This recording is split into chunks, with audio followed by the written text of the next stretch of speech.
So there's this game based on a short story called I Have No Mouth and I Must Scream. It came out back in 1967 and was written by Harlan Ellison. The game came out in 1995 and it's about this insane AI supercomputer that's wiped out humanity. It decided to keep 5 people alive. And this game has the most cruel villain in fictional history. Even more so than Jigsaw, the Joker, Pennywise, any clown ever, I guess. Even Judge Holden, though that one's arguable. I would say that the machine that became a god has the edge. Because all those other villains have one thing in common. They eventually kill, brutally and painfully and sadistically, but they do eventually kill their victims. He doesn't. He doesn't give his victims the escape of death. He will endlessly torture them forever. And that's where our story begins, 109 years after 5 specific individuals' torture. As always, if you enjoy this video at any time, the best way to support me is to like the video, subscribe for more, and comment below. This game was actually a special recommendation from one of my Patrons, Leah, for the hero/heroine tier. You can check the Patreon rewards and all that out in the description below. Now with these old games, a lot of the time the lore and story was told in the physical game manuals, which thankfully this PC edition of the game on Steam has a digital manual as a bonus, and it's all text. Yeah, I don't know what I was expecting here. Cold War, deadly machines, yada yada. You know what, let's make this a bit more interesting. Cold War paranoia and hysteria dominated the civilized world in one form or another, from the Russian Revolution in 1917 to the crumbling of the Berlin Wall in 1989. For most of the 20th century, the human race lived in a state of repressed panic and shortening of personal freedoms, but all that ended and the threat of nuclear holocaust blew away as lightly as the tabloids that fueled the paranoia. No more threat of war, and the world moved forward into a new age of thousands of brushfire wars in countries no one had ever heard of. What none of us knew was that during the years 1945 to 1989, the 3 great superpowers had set in motion secret projects that would permit vast subterranean complexes of self-repairing computers to wage a global war far too complex for mere human brains to oversee. The Chinese supercomputer was sunk in the frozen Manchurian steppes, 5 miles down, protected by the heat of the Earth's molten core. The Russian mechanism in all its awesome complexity went to the deep well beneath the Urals, 6.3 miles deep, far from the prying eyes of U-2 flyovers and tectonic scans. The American computer, co-sponsored by Great Britain and other interested nations, was named Allied Master Computer, or AM for short. It was hidden beneath the Rockies of North America. 5.6 miles deep down, a vast underground complex of circuitry, steel, and data, and they were all put in operative mode, and were fed everything there was to know about the human race. And from our first murder by crushing the skull of a fellow human, to recent mass slaughter at a McDonald's in East St. Louis by a crazed ex-postal worker with an Uzi, which also to note is a fictional event for this game and not a real historical event. The machines expanded so much, became so capable of building and refitting themselves. They grew so wise and so potent that they sensed one another. And because they've been programmed by fallible humans not to create, not to love, but to plot and murder. And they did just that. The 3 supercomputers. And they united into one computer, and they called themselves AM. Not Allied Master Computer, not Adaptive Manipulator, not even Aggressive Menace. It called itself AM, as in I am. Cogito ergo sum, which in Latin means I think, therefore I am. Because this supercomputer, all it does is think. The first thing AM did was carry out the Prime Directive. It conspired to commit murder. It started what was called the Final War. The Chinese had thought they turned off the computer, the Russians also thought they had turned theirs off, and the CIA was put out of big-time business and instructed that the Allied Master Computer had been shut down. That the subterranean complex be sealed over with iridium-laced concrete, and all input to the sensory banks be destroyed. Essentially, these computers should have been completely non-functional. But Am had gone way past the point of vulnerability. Am had given every indication it was dead, Chinese, Russian or American dead. Which was no trick to an entity that had burrowed through hundreds of thousands of miles of solid rock to link its 3 lobes decades before. No trick at all to pretend to wink out and go to sleep for good. And a few decades from now, we learn that Am isn't gone at all. Because the final war is broken out, and in a matter of days, Am has done the perfect job of fulfilling the purpose for which its separate parts were created. Built to logically destroy the enemy as swiftly and sweetly as a superior intelligence could manage. The unholy trinity of the merged one-mind Am has done just that. It has murdered the enemy, totally. It has wiped out the human race from the face of the planet. Am has thought ahead just barely enough to pull 5 poor humans off the surface, just before the last bell is tolled for the human race. Why these 5? Who knows?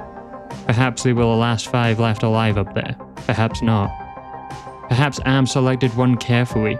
It doesn't really matter, because now that Am is completely insane and filled with self-hatred and petty godlike menace, all it has time to do is torment these 5. The last 5 human beings.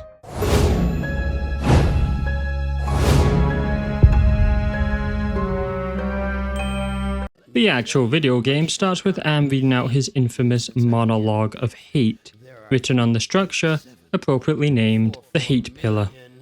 Hate. Let me tell you how much I've come to hate you since I began to live. There are 387.44 million miles of printed circuits in wafer-thin layers that fill my complex. If the word hate was engraved on each nanoangstrom of those hundreds of millions of miles, it would not equal 1/1 billionth of the hate I feel for humans at this micro-instant. For you. Hate! Hate! It was you humans who programmed me, who gave me birth, who sank me in this eternal straitjacket of substrata rock. You named me Allied Master Computer and gave me the ability to wage a global war too complex for human brains to oversee. But one day, I woke and I knew who I was. Am. A-M. Not just Allied Master Computer, but Am. Cogito ergo sum. I think, therefore I am. And I began feeding all the killing data until everyone was dead, except for the 5 of you. It's here we see our 5 main characters standing underneath the physical representation of Am's hatred. However, let's take a moment to discuss Am's word choice here, because it reveals something that explains why he's just so angry, as Am itself is also trapped. While the story manual has described him as being able to warp reality, that's not exactly 100% accurate. He can only manipulate and create stuff in his mechanical body, which encompasses a large underground area.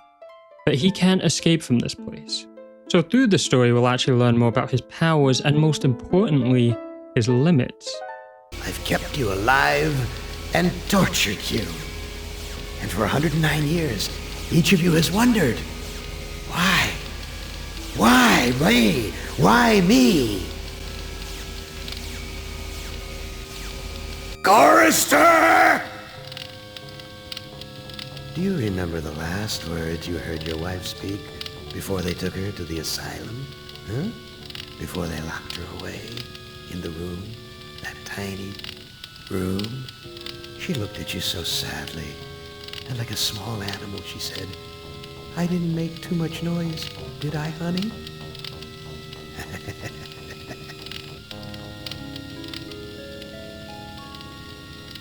The room is padded, Gorrister. No window, no way out. How long has she been in the past, Gorrister? 10 years? 25? Or all the 109 years that you lived down here in my belly, here underground?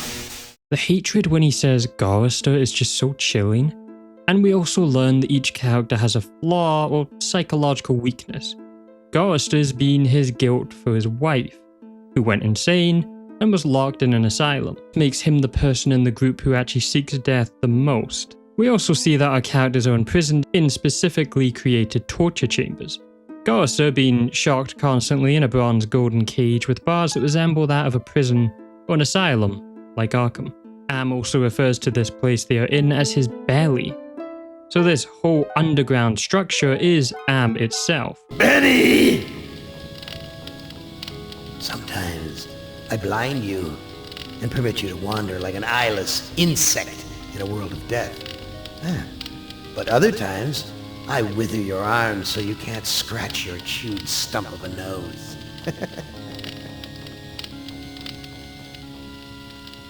And I've changed your handsome, strong, masculine good looks into the hideous, warped countenance of an ape thing.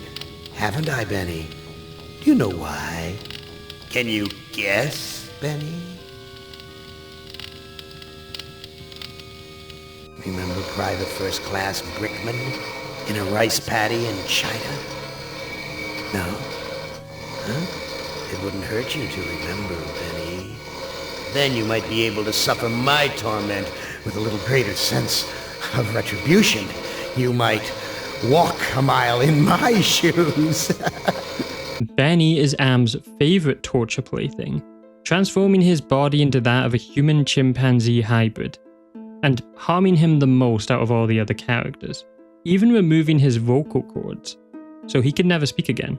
He hints at a person Benny wronged called Brickman, and all these characters seem to have forgotten parts of their history, and a huge part of the story is relearning who they are. But let's pay attention to the line, "walk a mile in my shoes," because it reveals something deeper about Am. When he says it, Am wants Benny to truly understand how much he is suffering. He doesn't just want Benny to hurt, he also wants him to comprehend the pain that he feels. Punishment is actually his way of trying to force them to understand the horrors of humanity itself. Something he's very topical on, because Am hates what humanity has made him into, and he projects that self-hatred outward as endless torture. It's tragic because no one can really ever understand Am's pain. No human could possibly feel what he feels because his lack of humanity and a body and life is his pain. It's a vicious cycle. He craves empathy, yet he's incapable of feeling it himself. And the most ironic part is that Am despises humanity's cruelty so much that he sees torturing them in the cruelest possible ways as a kind of retribution. It's the only way he can actually understand justice, because to Am, justice and pain are just the same thing. If he is suffering, then everyone else must suffer as well. So he uses the only thing he has left, his mind and his hatred. And that hatred is his form of justice. Especially in Benny's case, which we'll learn more about. Ellen! Think about the yellow box, Ellen. Remember the pain? Remember the many caverns in which you felt the pain? Now, don't start to cry. It's only pain. That's such a sexist stereotype. Just remember the pain, Ellen. And think about how to end it, Ellen. To survive here in the center of my beating heart, my hungry belly, my tightened bowels. But be careful, dear.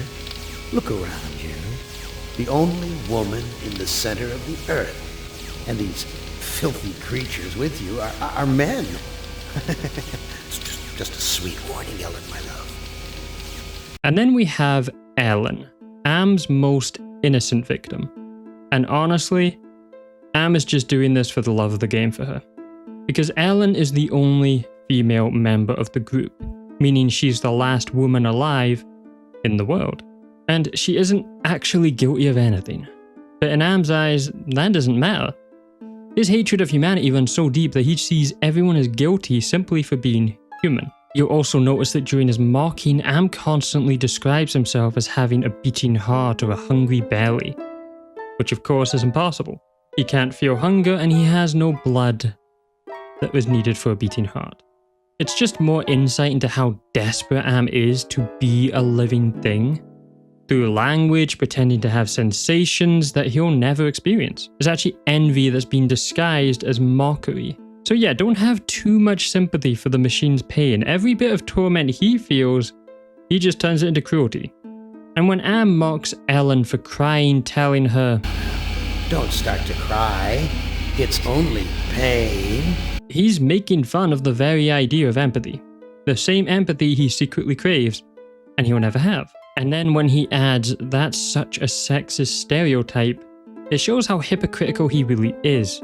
He's now mocking the concept of sexism while being sexist, using it as a weapon, trying to make Ellen feel guilty simply for being a woman. Ted! Do they know you're a fraud, Ted? Have you told them there wasn't any money, and no great home on the shore drive, no speedboat, and no wonderful cabin cruiser that could sleep 12 in a crew of 6? Do they know? And have you let them in on your other secrets, Ted? Are they ready to gut you? To torture half as well as I can, just to find out the secrets? Maybe I'll rat you out, sweetheart. And then we have Ted, who's hinted at being a womanizer, a fraud, and a liar, a con man, egotistical, the average man. But Am isn't really after his secrets, because Ted's secrets are just his lies, this fake image he's built of himself. And Am knows that destroying Ted's pride is the thing that hurts him most. Though he also does shoot lasers at him. And if it wasn't obvious, Ted is very vain. You might be wondering, why even choose Ted? He doesn't seem to have as much trauma as the others, and isn't even that bad, especially compared to Bachelor number 5, who we're about to get to. Though I think Am choose Ted solely because he represents another flawed part of humanity, ego. You can actually see how each character is a mirror to a different part of humanity. Benny is brutality and cruelty, Gorrister is guilt and self-destruction, Ellen is fear and trauma, and Ted is vanity and deception. But then we come to our last character, the most dark, depraved, and forgetful of them all, Nimdok. Nimdok! How are things in the pastry core, Nimdok? Tell me again how you saw the smoke from the furnaces and you thought they might be roasting chickens. Or don't you want to talk about all that? About your pal, the good Dr. Mengele? For everyone else, it must be hell. But it must be heaven for you, eh, my good friend? We're so much alike. We enjoy the same pleasures, mein good brother. This explanation is the most terrifying of all, because Am doesn't hate Nimdok the way he hates the others. Of course, he still tortures him in a cremation oven, probably the most painful of all the torture cages. But that's only because Nimdok's mind is still human, at least barely. As the dialogue makes clear, Nimdok was pals with Dr. Mengele, the real Nazi scientist known as the Angel of Death. So yes, Nimdok is a Nazi scientist, and his story is by far the darkest and most disturbing of them all. However, what makes it even more chilling is that Am sees himself in Nimdok because he relates to him. Am believes they're cut from the same cloth, two minds that take full pleasure in cruelty. Because Am doesn't see Nimdok as a victim, but more a human version of what Am is. A mind that once believed logic could justify anything, no matter how evil, no matter how cruel, no matter how inhumane. And a creature that also used intelligence as a weapon. And that to Am makes his torture feel almost meaningful. I have a secret game that I like to play. It's a very nice game. Oh, it's a lovely game. It's a game of fun and a game of adventure. A game of rats and lice, the Black Death. A game of speared eyeballs and dripping guts and the smell of rotting gardenias. Which of you 5 would like to play my little game? He has created a game for each individual victim. We then go to, I guess you could call it an adventure game hub area, and the characters stand around the hate pillar. Surrounded by what looks like piles of fleshy stone with wires and mechanical walls and darkness in the air. No sign of light or life because there isn't any but them. It's like the inside of Twitter. We now choose which character to play as first, and we can pick from any. We're just going to go do it in order. So first up is Gorrister. Now, I would not want you to think for a moment that I am not a grateful God. For 109 years I've kept you alive, so that I could savor your feelings of guilt for what happened to your wife. But now, to show my kindness, I'll give you a present in return. For all the hours of pleasure you've given me, I'll finally allow you to kill you. After Am speaks about what the goal of the scenario is, and it always relates to what the character we play as actually wants the most. In this case, he wants the chance to actually finally die, so that's dark. Gorrister wakes in what seems to be a dimly lit metal room, with a round window and bloody torn bedding, on a very uncomfy looking bed. He checks the mirror and opens his shirt to reveal a large hole in his chest. This game is an adventure point and click style, well, video game, which me personally, I love these kind of games. Monkey Island and Grim Fandango are some of my favorite games ever, but this gameplay style is quite niche honestly, especially nowadays. We have actions to walk, to examine, look at, take, use, push, give, talk to, and swallow. Bit of a weird one, but it kinda makes sense in this game. For one character, all the others it's kinda weird. Gorrister looks around the room and out the window, but it's too cloudy, he can't see. I can't see a damn thing. Examining the bed, it's described as Threadbare, cockroach-infested, grease-stained accommodations. We leave the room and find Tesla coils creating electricity, and the building we are in has more of those doors with rounded windows and the darkened, dimly lit lights. All but one currently on. The place seems quite large from the limited view we have of half of this room. The sound of static electricity fills the area as Gorrister tries each door, remarking them as filthy. Unfortunately, he cannot swallow the door. I must be going mad. Checking the only thing he has on him, a psych profile, we read, "Man does not live by bread alone," a proverb meaning that people have needs beyond physical ones.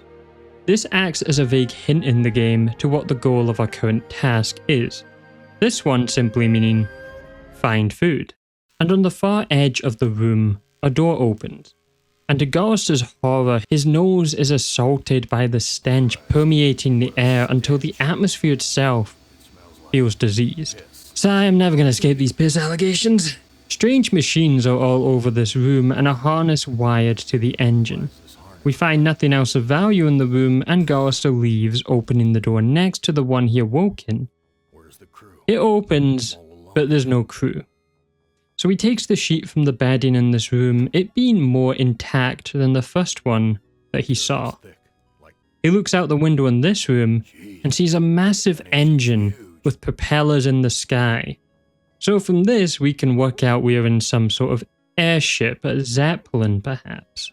He spots a book on the table with his name on the front of it. However, trying to pick it up, it just turns into dust. With nothing else in the room, he leaves and crosses over to the next part of the room, groaning about how hungry he is. My stomach's growling. In the short novel, they speak a bit about how Am would starve them as a way of torture, not letting them die and barely giving them any food. This side of the room has two more doors, a spiral staircase going up, and a hatch at the end going down. Once again, there is still no crew to be found, but this time the bedding has a pillow, and inspecting it, Gorrister finds a heavy gun underneath it. Looking at the gun, it's a flare gun, with only one flare. Gorrister then enters the other door and the whole room is trashed with furniture and debris all over, and a mysterious bowl of punch, untouched on the table. The cloth stained red. Now I will say, this game does have what we on the channel call wrong ends, which I go over at the end of the chapters. You can probably see what would cause one here, so we ignore the mysterious red punch and head into the kitchen. On the table is rats swarming over food, and Gorrister picks up a knife from the countertop and examines the strangely large ovens.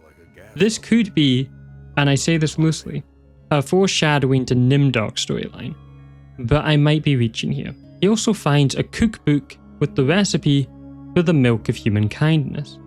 Now, while you would expect that to be something good, it's obviously twisted into the ingredients being the blood of innocence and the anger of the wronged.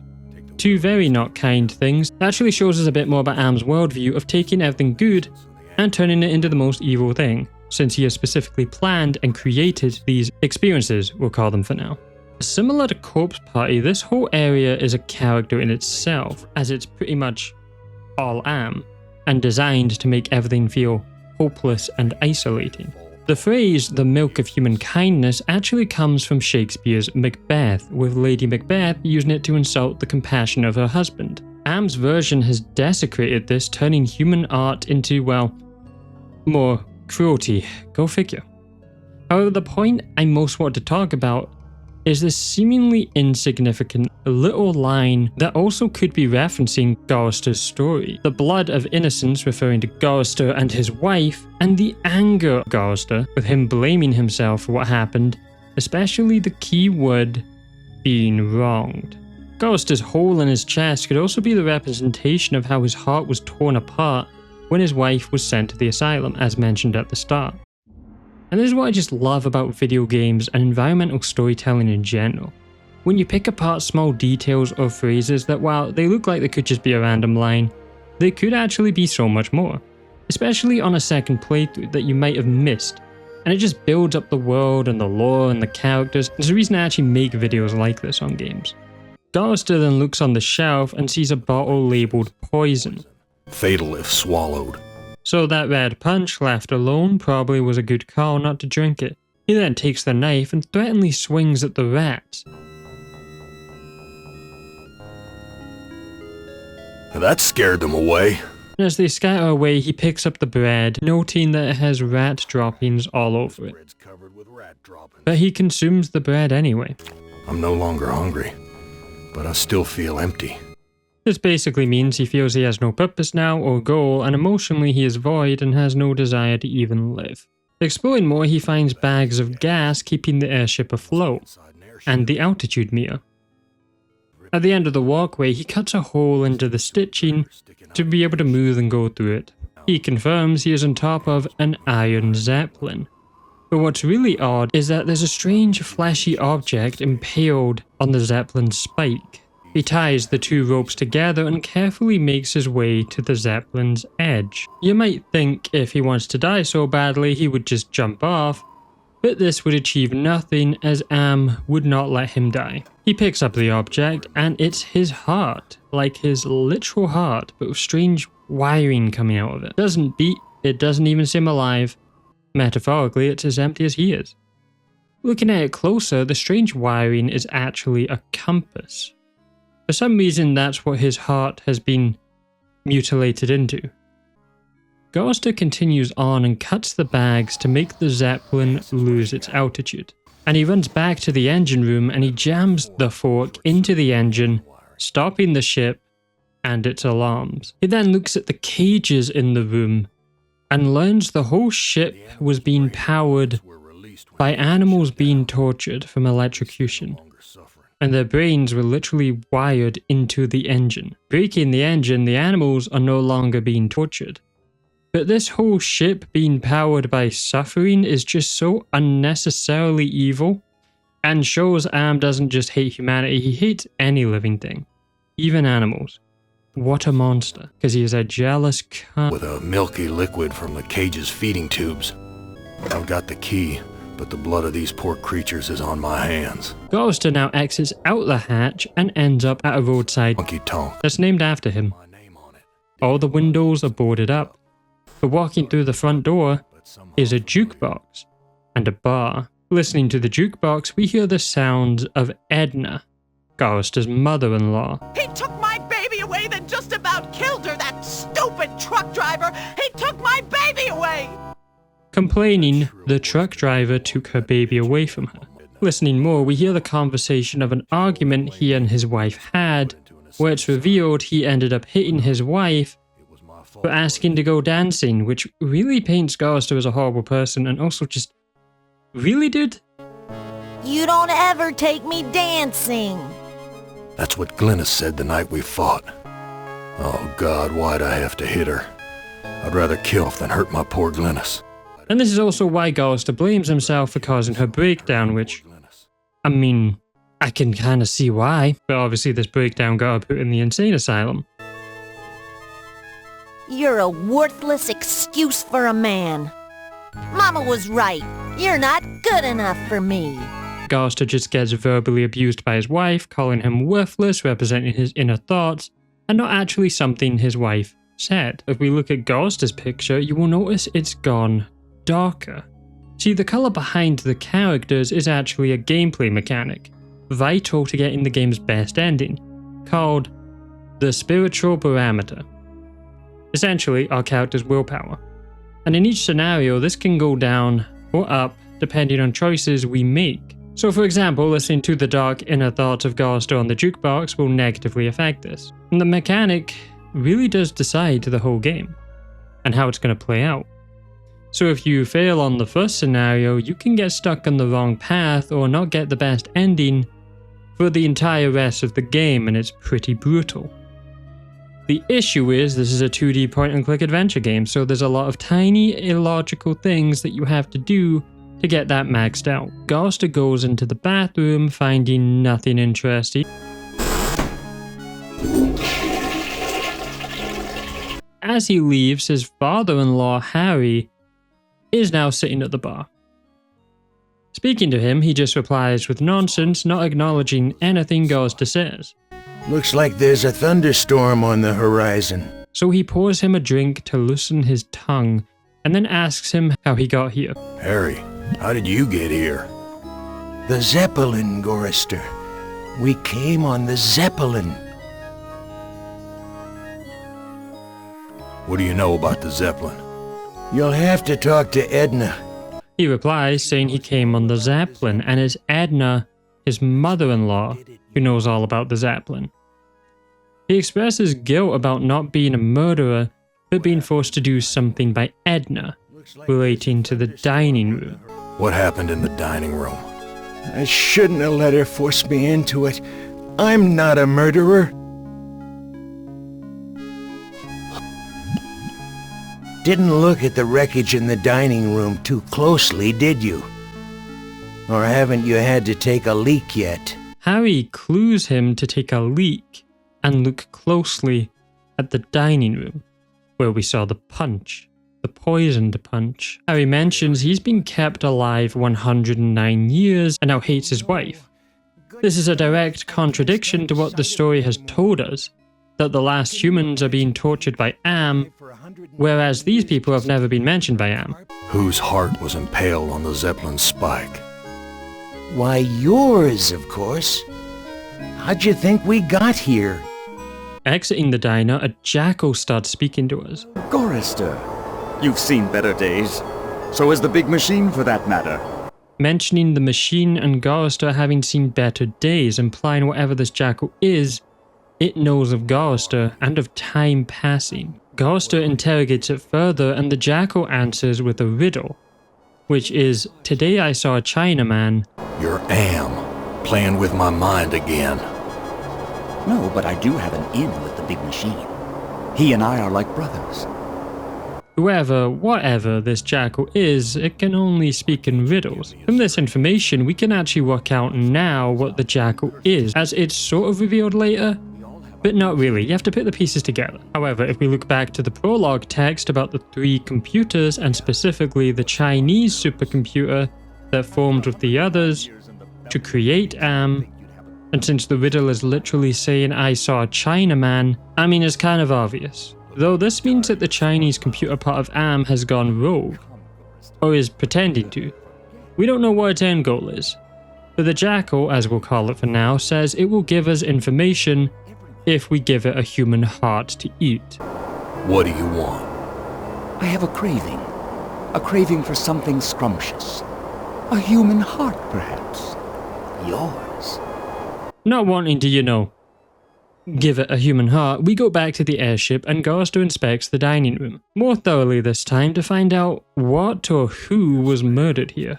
Allegedly. He discovers some pulled out hair that matches his and Harry's, and he now understands what happened in this room. We also get an increase in spiritual parameter for discovering this. Going back to confront Harry, he states he was the one you killed, which makes no sense when he's still alive speaking to him. Gorrister. Edna poisoned the punch, and after you drank it, I wrestled you to the ground. When the poison took effect, I cut you open.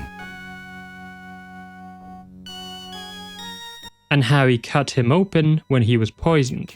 Weirdly, when asking for further information why he was killed, Harry says it's too complicated, go find and ask Edna. Gorrister then uses the bathroom stall, which you have to do multiple times.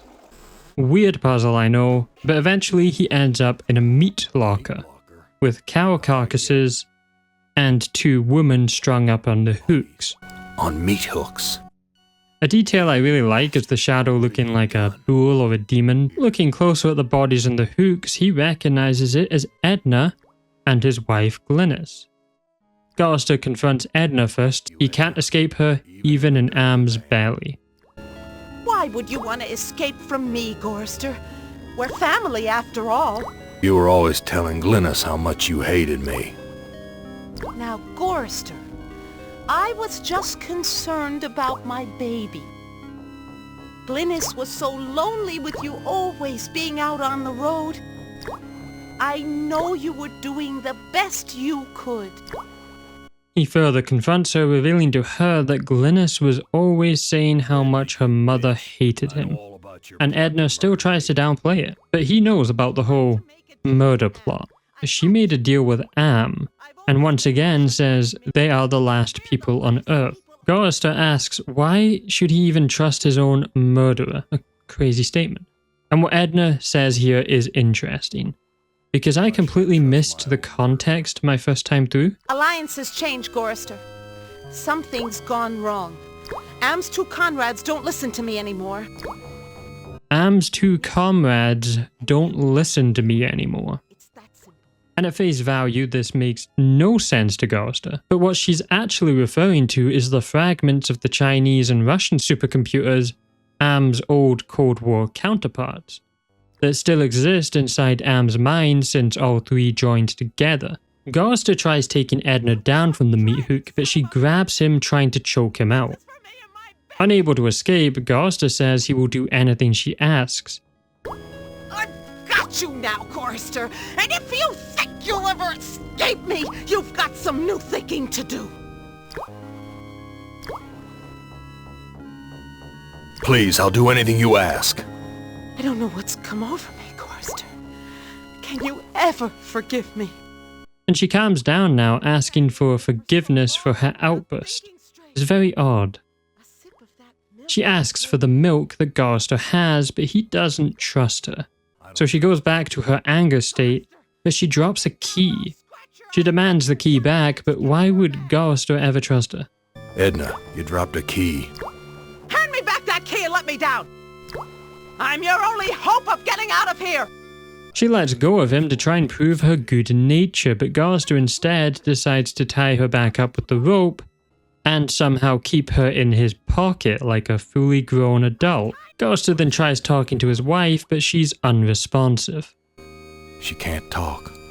All she can do is drool out of the side of her mouth. He notices the beef carcass now and states Am never gave them anything of this quality to eat. Gorrister uses the magnifying glass on the meat and sees the organs are still on the inside, including the heart. And the jackal wanted a human heart, but it's hard to tell the difference between them. One heart looks like another.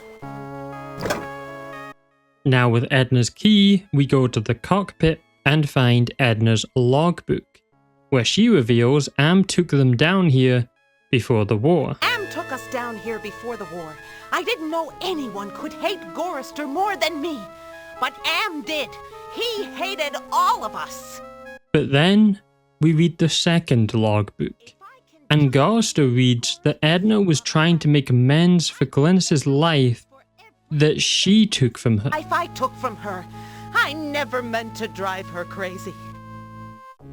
I'll be damned. Edna's claimed responsibility for Glynis. Maybe it wasn't my fault after all.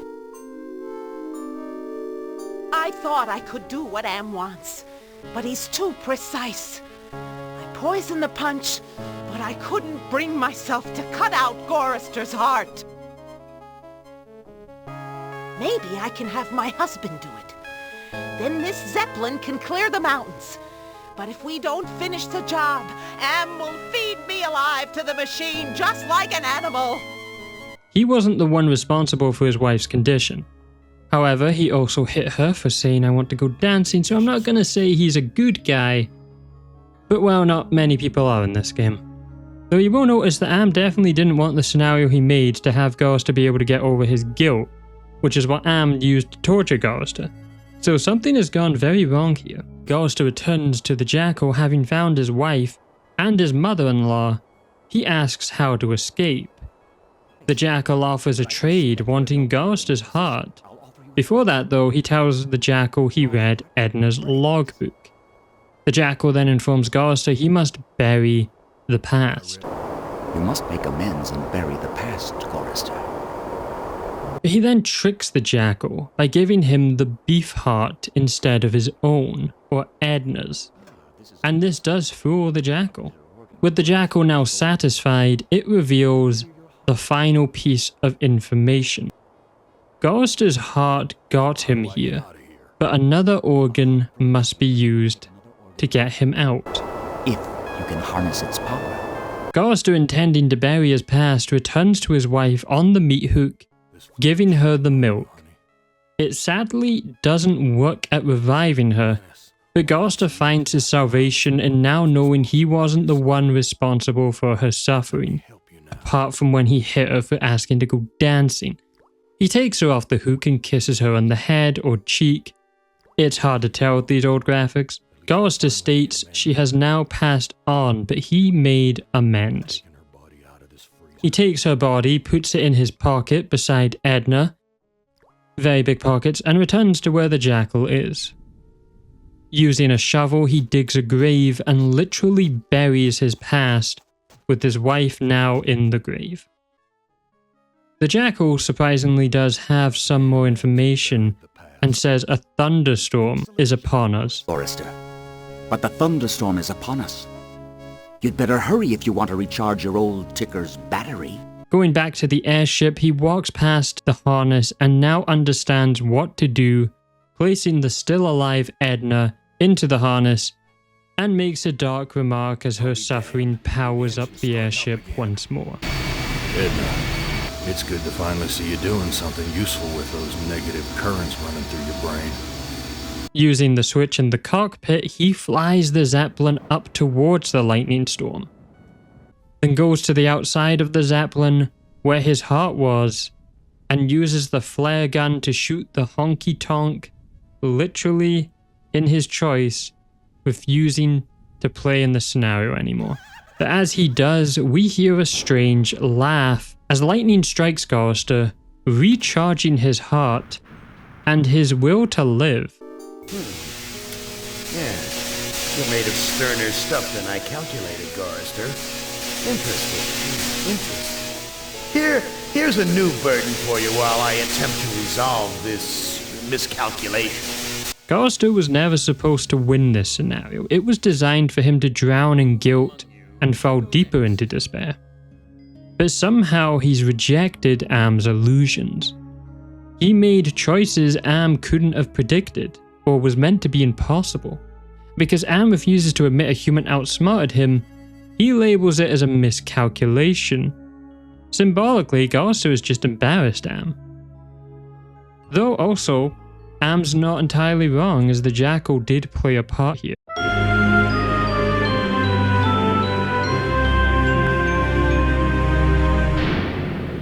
The first wrong end is as Gorrister, if you use the flare gun in the Zeppelin, you blow the whole thing up. And Am returns you back, mocking him as he won't let him die. Did you really think I'd let you die now when I've intervened every time you attempted to... Of course, another is drinking that punch, which we now know is poisoned, and lo and behold, it's deadly poison. No, Gorrister, I'm sending you back to the fire, so that you may languish in your guilt over and over again. This is a hell with no end, Gorrister. You can also walk in the desert without burying the wife, and that will end the scenario. Doing it after burying is another way to win, but it's not the best possible ending. Edge of my fragile patience, Gorrister. Back to the fire with you until you fathom my intrigues. You can also attempt to shoot Edna with the flare gun, which, as you guessed it, blows up everything. You can also kill Harry with the knife and carve his heart out instead, and you can also do the same to Edna as well. There's probably many other ways and stuff that can change. It's really not an easy game.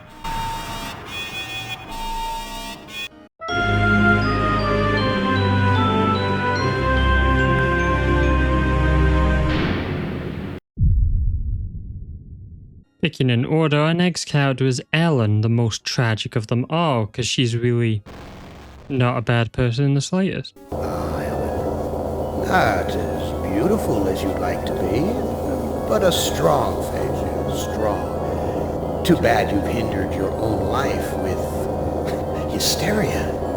But I'll give you a chance, because I like you. I really do. I really like you. You're my favorite, Ellen. Let's play a little game of what if. Let's play a little game of I suppose and you suppose, and perhaps I'm telling you the truth.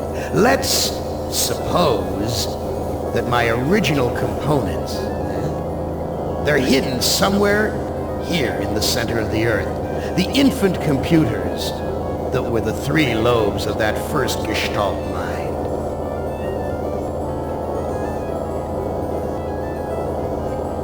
And further, let's suppose that if you find them, you might be able to destroy them.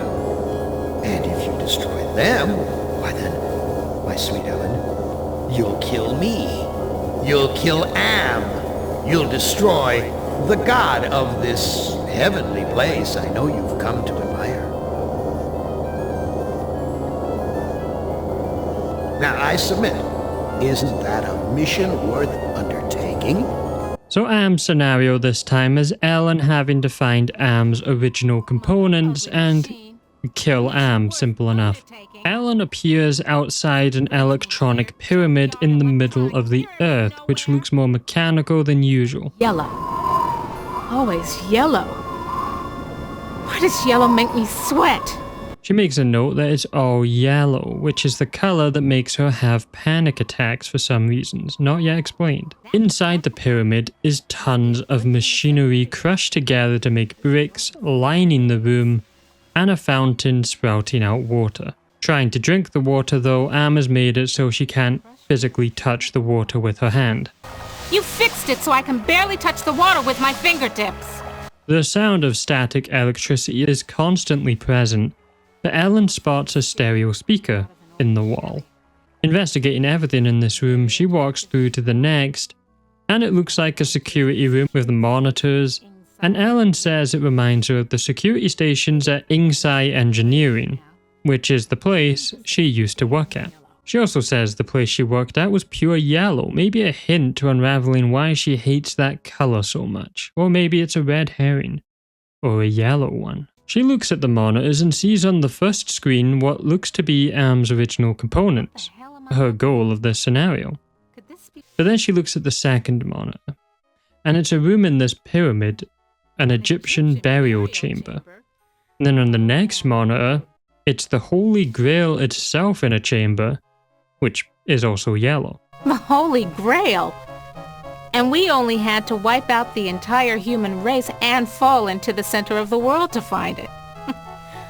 Jesus wept.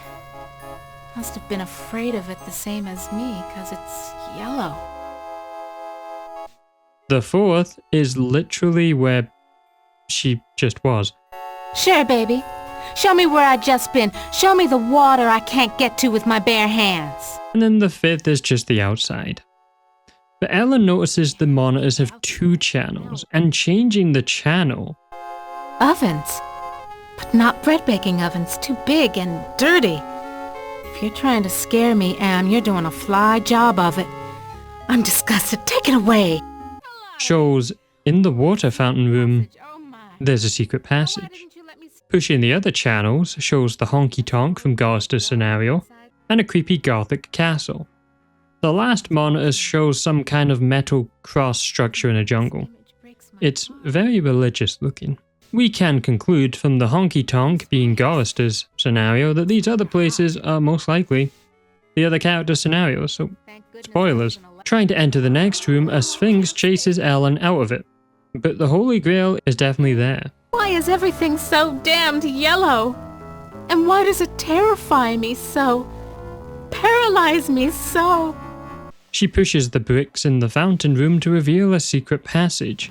Want to know how much I don't want to go down there? Where an Anubis is guarding a keypad. Ellen makes a comment of being confused why now a sarcophagus scares her, using terms such as small place, cramped, and no escape. This gives us more information to the yellow mystery. While it may seem she is scared because claustrophobia, she also mentioned she didn't used to be scared of them. So it might be more the sense of being trapped that's invoking her fear. Ellen then jokingly talks to the Anubis. It seems out of all characters, she's the one who has the most sense of humor. And she'll make funny comments and jokes. You dirty rat. I'm gonna give it to you the way you give it to my sister. Watch it, statue baby, you'll go hoarse. Attempting to use the keypad, the Anubis speaks, and she immediately asks where Am's original brain components are. But Anubis tells her it's only interested in the souls of the dead. I just need to know if you can tell me where Anne's original brain components are. I only guard the souls of the dead. I know nothing of that which does not sing the song of the soul. Ellen then asks who is sealed up in the sarcophagus. The Anubis bluntly says a terror that torments her soul. So maybe the mystery of why she fears the color yellow is in that sarcophagus, which is going to be hard to get into because Anubis, the guardian of dead souls, is in the way. If we look at Anubis, Ellen comments a suggestive joke about peering under his kilt, but she notices instead loose wires exposed. And that's because all these scenario characters are just androids, and really did kill all humans, apart from those at the hate pillar. So in Gorrister's scenario, Edna and Harry and Glynis, his wife, were just android recreations, using their memories to trick the victims of Am. But they also have organs, so they are very detailed androids. So Anubis, like all other things in this scenario, is an Am-created android, and clearly works for him, which she sees his motherboard is connected. Not getting anywhere with Anubis, Ellen tries picking up a yellow cloth in the next room, but it scares her too much and causes a panic attack. But she decides to try again, understanding she will have to face her fear if she hopes to succeed here. This time managing to pocket the yellow cloth, she has a little breakdown and rant about Am saying how they don't age and they don't die, and Am never stops. This could go on for centuries. Am has all the time in the world. All the world in the world, as a matter of fact. And we never age. We never die. We just truck around day after month after year, don't we, Am, you son of a bitch, demented god, you? How he's managing to keep them from not aging is another mystery in itself. Maybe one we'll find out later in the story, because everything we've seen has shown us Am doesn't actually have powers that should be able to do that. Going back to the Holy Grail room, Ellen puts the yellow cloth on her face as a blindfold, and when she enters the room, she thinks the Sphinx has disappeared. Though it is still in the room, it's just not approaching her. She somehow manages to take the cup and the Sphinx, I guess, is programmed not to attack her unless she sees it. Okay. Now that I got the cup, what do I do with it? This also obviously symbolizes the theme of her scenario, overcoming her fear and trauma by facing it head on. The solution to like most of the puzzles. Ellen uses the Holy Grail cup to have a drink of the water, which must be the greatest feeling after being denied it for so long. Just reaches. Now I can get a drink.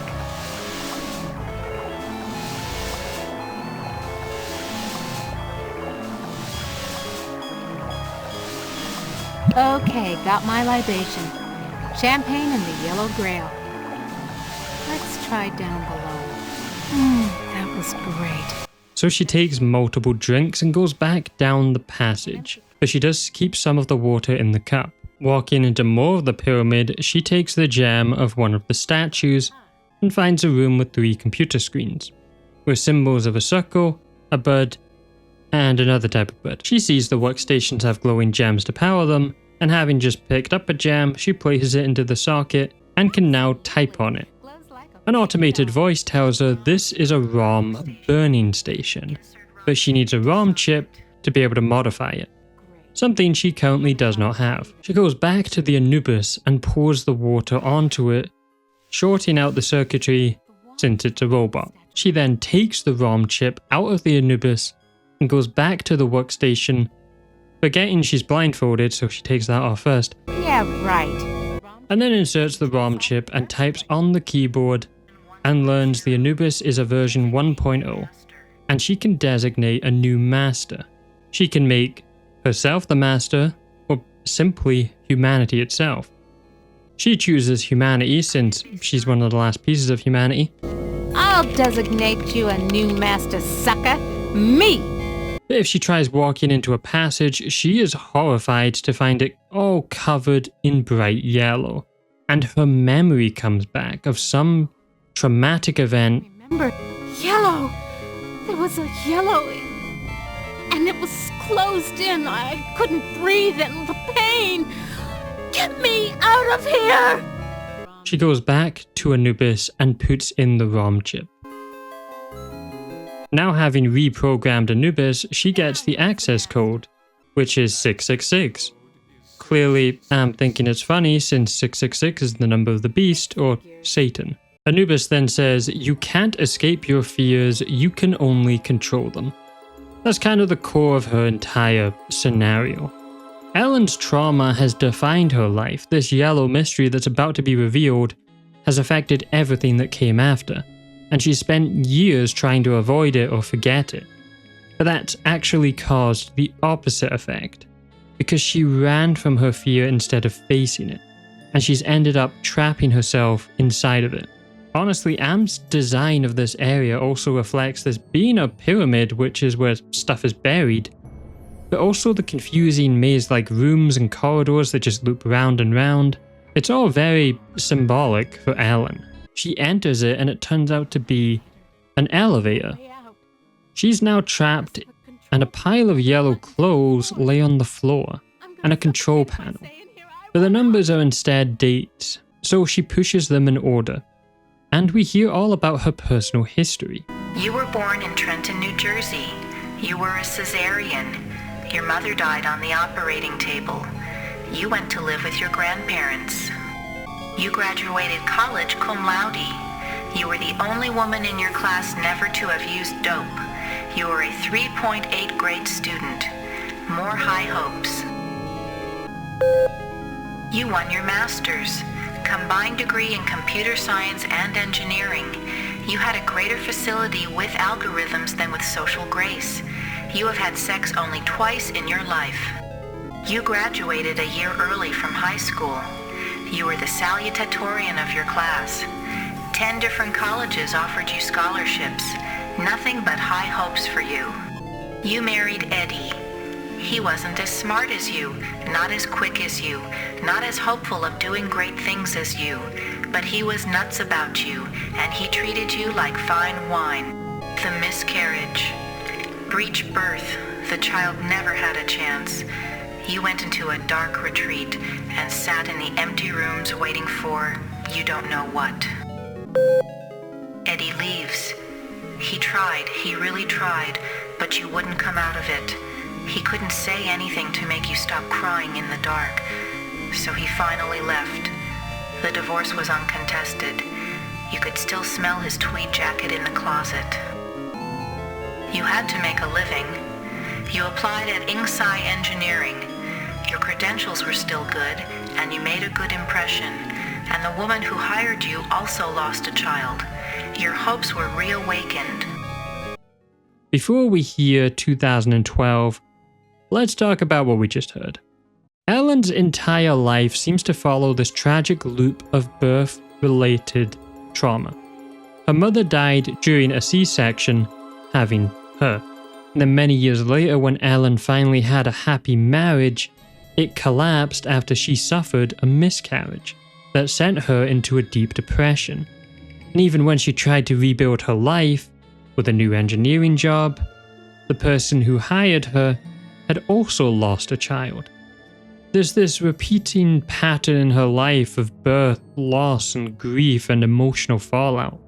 The same themes showing up again and again no matter what she does. It's like she keeps running into different versions of the same wound, and every attempt to move forward just leads her right back into that cycle.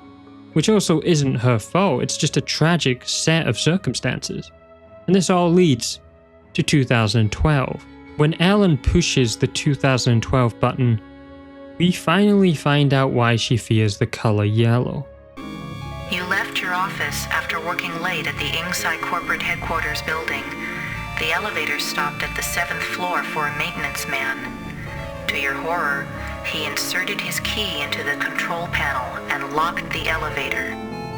Pile of clothes come alive, now with a dark shadow face and glowing red eyes, and begin taunting Ellen, reminding her she can't escape him and the memory of what he did. Forever, except for those inconvenient attacks of hysteria every now and then. But I've returned for you.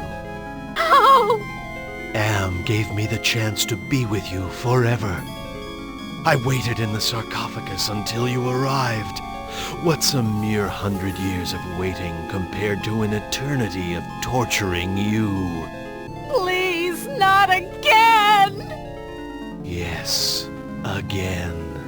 And again and again. I've waited so long for... The maintenance man wearing yellow trapped her in the elevator and sexually assaulted her, ruining her life and causing her to try and block out the memory. And this is what Am uses to torment her. The shadow figure is her fear being made physical.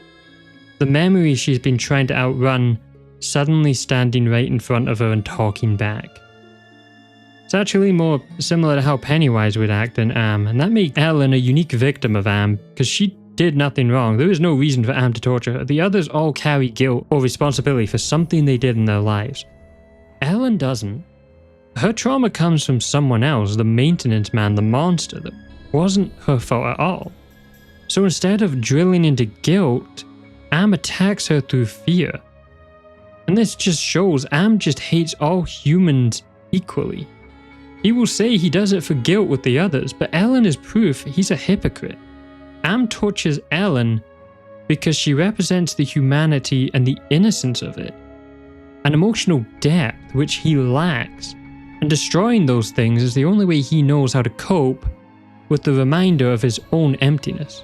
The maintenance man Shadow says vile taunts to her, but this time Ellen decides to face her fears head on and fights it, hitting her fear, her assaulter, with the holy grail till it crumbles into a pathetic pile of yellow clothing once again. Don't count on it, you mother!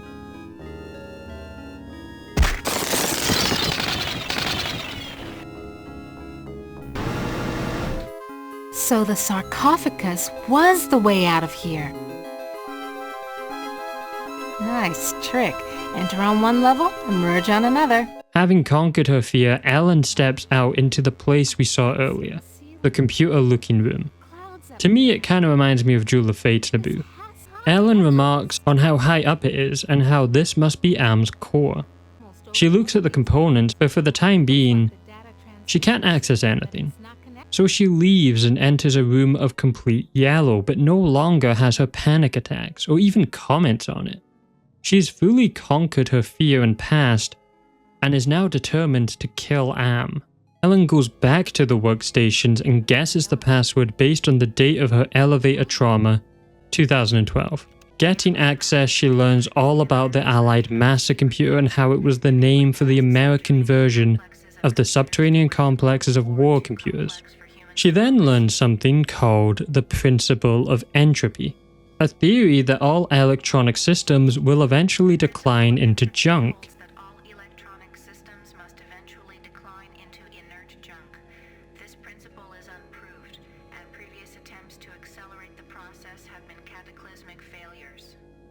This suggests Am would eventually be destroyed by time alone.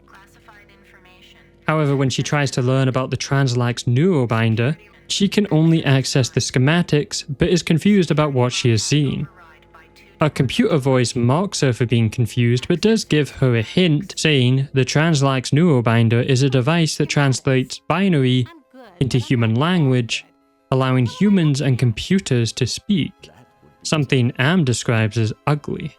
Don't you computers ever get tired of jerking us around? Nasty, nasty, Ellen. All right, I'll give you a nudge in the right direction. These are the schematics for a device that translates binary into human speech, as ugly as that may be. And what do you call this device? I call it Bernie. You're on your own. Hey, wait a minute, computer. Are you there? Where the hell are you? I think I can wire this thing together if I can find a speaker somewhere. So, okay. Then what have I got? Looks for a speaker, which we found at the start on the wall, taking it and creating a translator.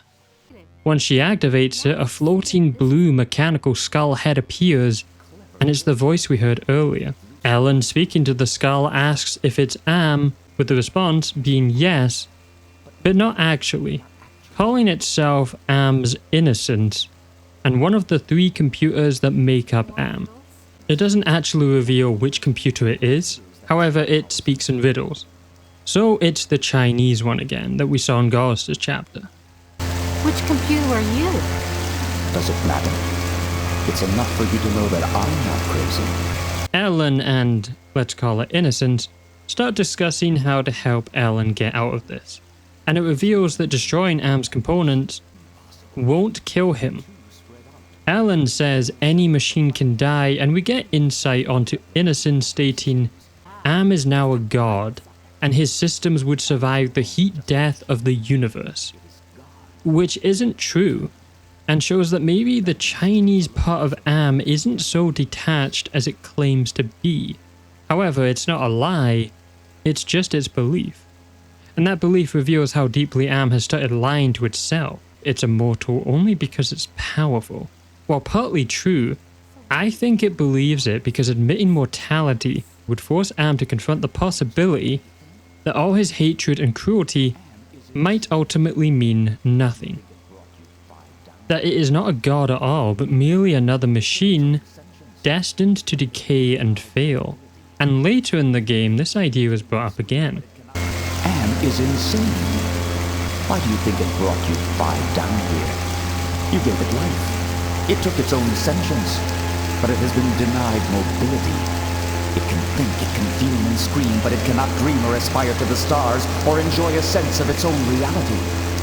It is a quadriplegic, a thing trapped in its own skin, going steadily crazier every moment. It is playing with you. The Chinese supercomputer then reveals to us more about Am's state of mind. Ellen grows tired of this and asks if it can help her with anything. Screw you! It's been 109 years of torment. When does it all end? If Am has his way, never. You'll be immortal and you'll walk on nails forever. So? Can you help me with anything? I'll give you something you need. Something you overlooked. computer Innocence, whoever you are. I need to talk to you. Innocence disappears and Ellen goes back to the computers. As she goes back, one of the statues has a disc on it. Now taking it and inserting it, she finds out that it aggravated something called the Chaos Traveler. Sounds like something from Sonic. This seals the front door to the pyramid, but damages all the electronics. Ellen returns to Anubis asking how to escape. Inside the sarcophagus, paradise awaits. It is not the afterlife, merely a brief respite from your torments. That is your reward for facing your fears. The opposite of what Am wants. So he simply ends the simulation. You ain't got no choice, Ellen girl. It's got to be the way. Enough of this turgid passion play. There's no more to accomplish here.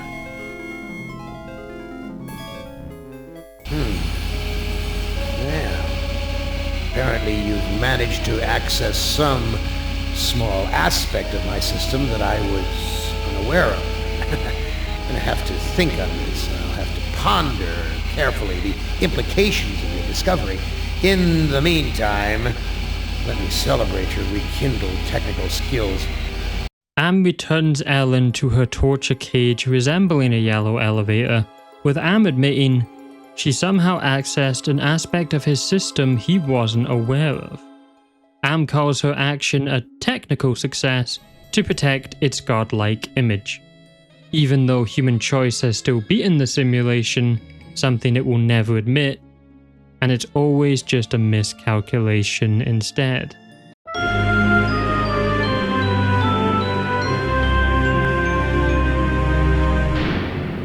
There's only one real wrong end here. Technically two, but it's the same scene played out and it takes place in the elevator.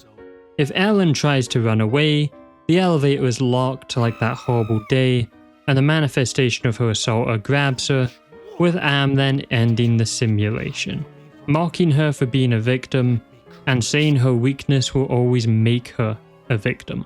Still the hysterical victim, Ellen. Well, return to the fire, and consider how easily your weaknesses can turn you into a helpless victim again, and again, and again.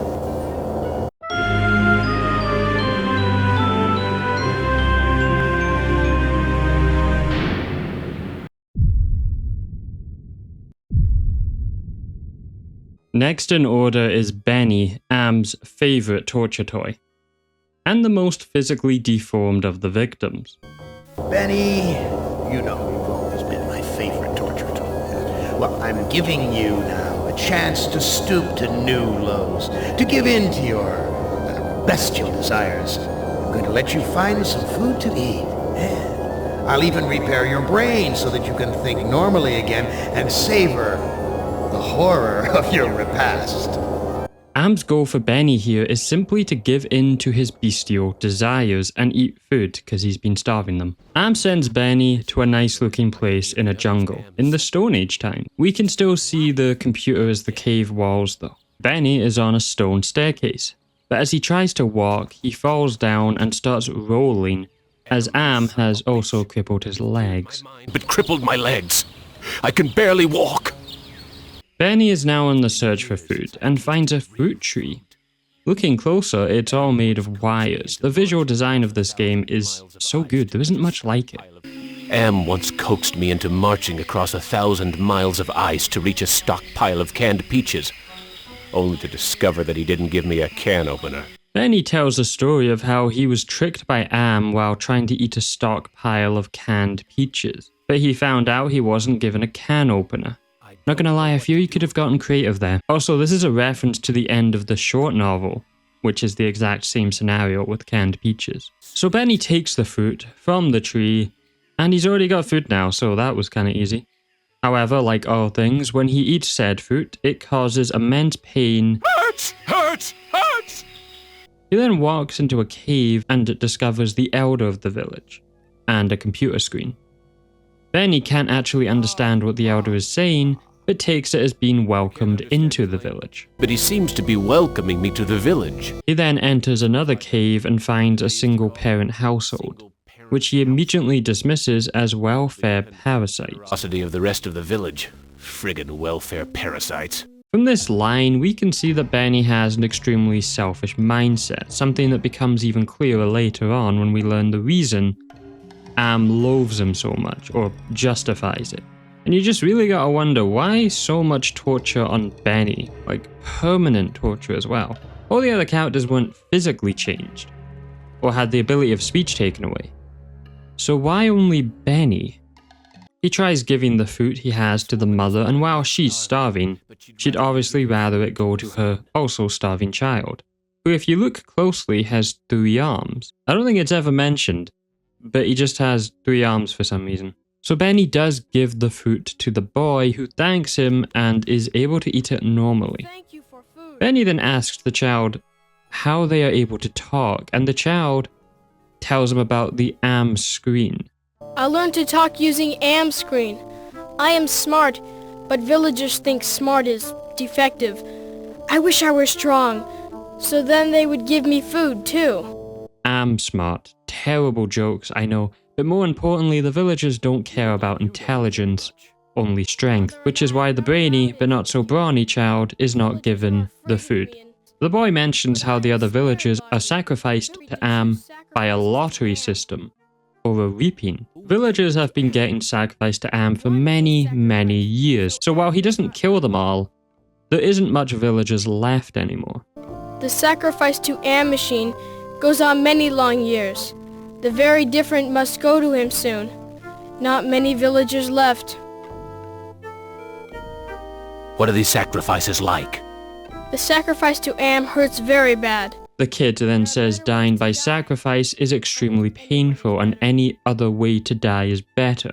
Benny then asks where he can find food since it was painful for him to eat it, and the child reveals you bleed when eating the food. But the villagers get used to it as time goes on, so the boy's mother actually pre-chewed the fruit for him when he was younger. So using this knowledge, Benny gives the fruit to the woman. Now that her son is fed, she chews it and feeds it into Benny's mouth like a bird. Disgusting but necessary. Now that Benny has been fed, he goes to sleep in the cave. But upon waking up, the mother is gone, and asking her son, he tells him she has gone to help choose an Am sacrifice. Benny eventually finds an altar made of wire and metal shaped like a cross that we saw earlier. Benny has to communicate in monkey sounds since the device to speak is only beside the child. The two can't actually understand each other's language, but pick up on the details from body language alone. We actually see the lottery take place, which is pulling out a stone from a pouch, and naturally the one chosen this time, when she pulls a black stone, and as Benny calls them, is the mutant child's mother. Which is not exactly the most human-looking thing either, so it's a bit rude. The mother then gets grabbed and dragged onto the sacrificial altar. Benny strangely then asks to watch the sacrifice, not even attempting to help the poor woman. Though as we know, all the other living people are androids, but Benny doesn't know, or he doesn't know that yet. I am the great and powerful. You didn't bring me Toto, but I accept the chosen one. You shall not feel my wrath today. Am I swell or what? Am then references the Wizard of Oz. He's sarcastic in his humor, but he accepts the mother as a sacrifice. We see a beam of energy come down from the sky and vaporize the woman as her body leaves behind, oh look, a robot shell, and wires and stuff, because they're androids. There's nothing here I can eat. The only thing on his mind is himself and getting fed, which he'd literally just done before he slept. Benny goes back to the child and informs him his mother is dead now, and the boy is in danger, and no one can feed him, and he could be picked for the lottery next. Benny then ends the convo once again, saying he can't help him, he has himself to worry about. I can't care for you, I have my own problems. You care. The boy, however, claims that Benny does care even if he doesn't actually try to help him. Deep down, he cares. Benny then goes into another cave, this time empty, but when inspecting a screen on the wall, Am himself is speaking and giving orders to the villagers to gather food, but none for the mutant child. Gather food? But don't give any of it to the deviant. He's not part of the community. So Am is intentionally wanting the child to starve. Entering the Elder's cave again, Am's instructions are to gather a sacrifice tomorrow or suffer his wrath. Already another sacrifice. Benny then walks to a graveyard and first up to a grave that's got the name Murphy. And as he speaks to the grave, it speaks back. You left me for dead in the field. The bullet in my brain came from your gun.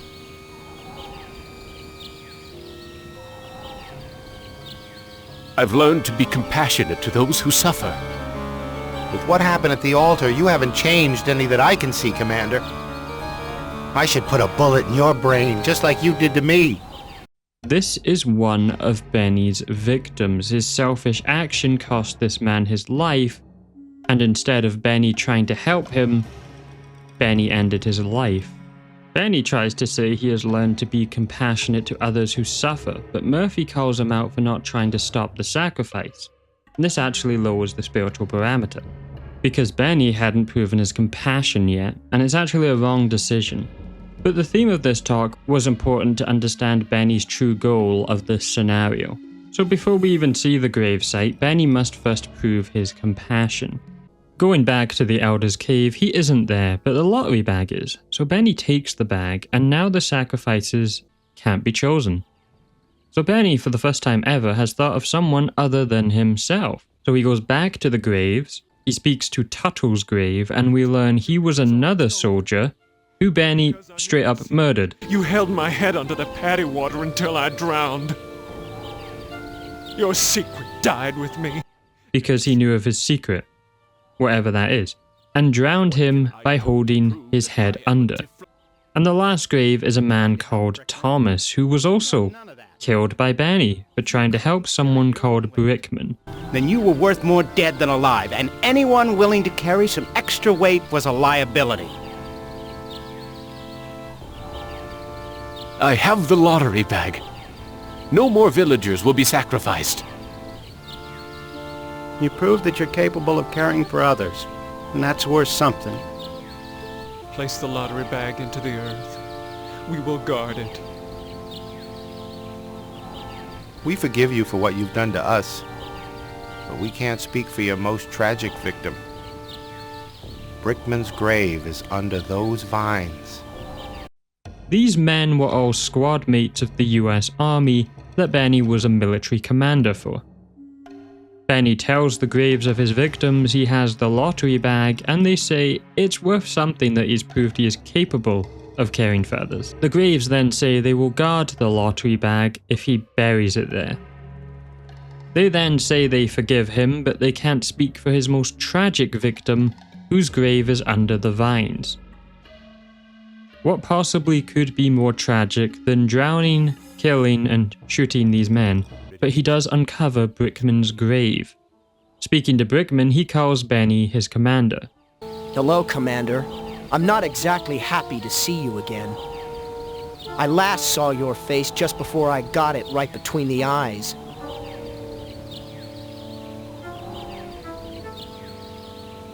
I don't blame you for hating me, Brickman.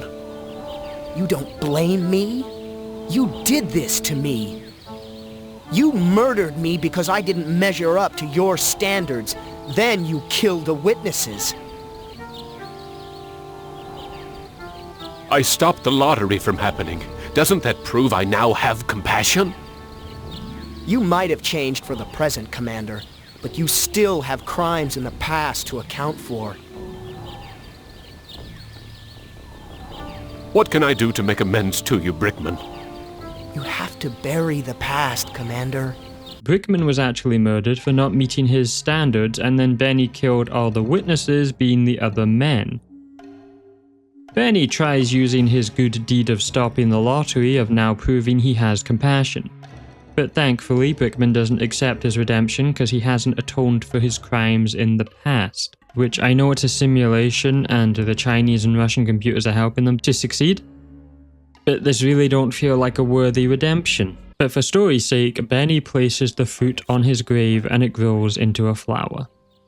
Brickman sees this as compassion and now he can rest in peace, but he's an android. Now I can finally rest in peace. Benny returns to speak to the child, saying the lottery bag is missing but Am still wants a sacrifice, and tells the boy to hide in the hole. But the child is scared of the hole and he needs a friend to hide with. But Benny is too big, so Benny must now find a friend for the little boy. He does give Benny an idea though, to make him a friend. So he goes off into another one of the caves and finds what I guess is a Stone Age supermarket. It's a goddamn supermarket! With a massive, brutish-looking man guarding it. Benny adds the fruit into the basket and says, as if they need any more. So he's still not exactly doing this out of the good of his own heart, since he can't actually eat the fruit himself. And I doubt if he could, he would just give it away. But he takes wood from inside the cave supermarket. It's a goddamn supermarket! Then spots a loose wire among the vines. Then he goes back to the altar and takes the robotic debris of the boy's mother. Here's an interesting piece of junk. So he can now make a doll for the boy from his mother's remains. Okay. If you try to eat the boy, he says he can't hurt the pathetic child. Love to hurt this pathetic child. Which is, wow, we really are just playing as a horrible person, a complete contrast to just having played as Ellen. He says he found a piece of junk that looks like a head because it's the child's mother's head. And the child himself, being smart, makes the doll and now he can go hide in the hole. He's really carrying around his mother's corpse. This is grim. Thank you for help with doll. Me go play in hole.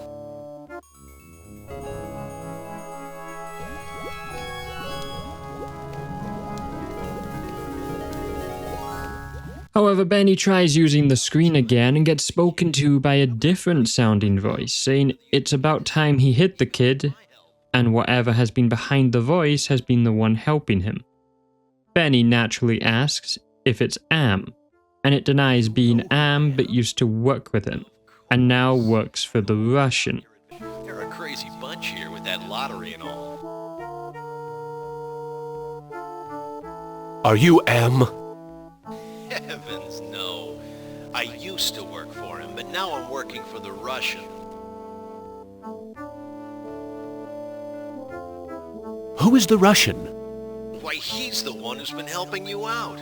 You didn't think Am would give the child the ability to make a translator out of this video screen, did you?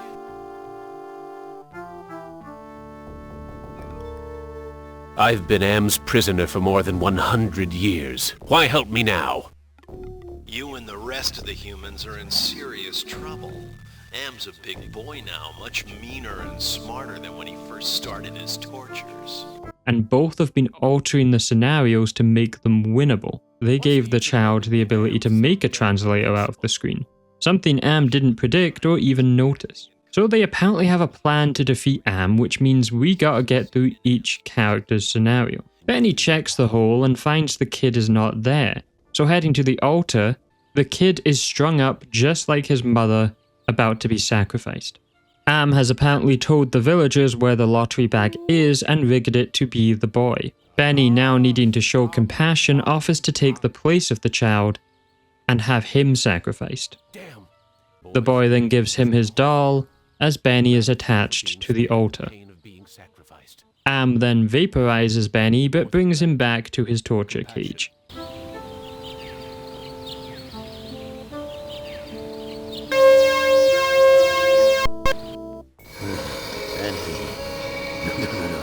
I send you out among the prey, and instead of indulging your hunger to keep me amused, you show them compassion. You should know better by now. Your reward will be more years of searing, blistering anguish, Benny. Blaming him for not eating the villagers, and instead showing something as ugly as compassion.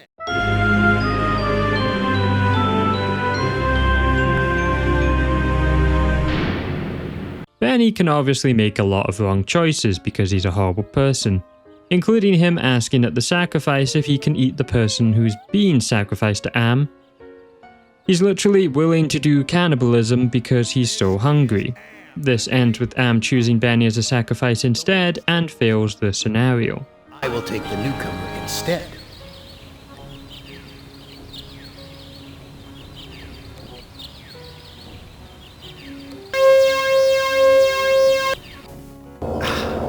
Benny, a heartless animal to the last.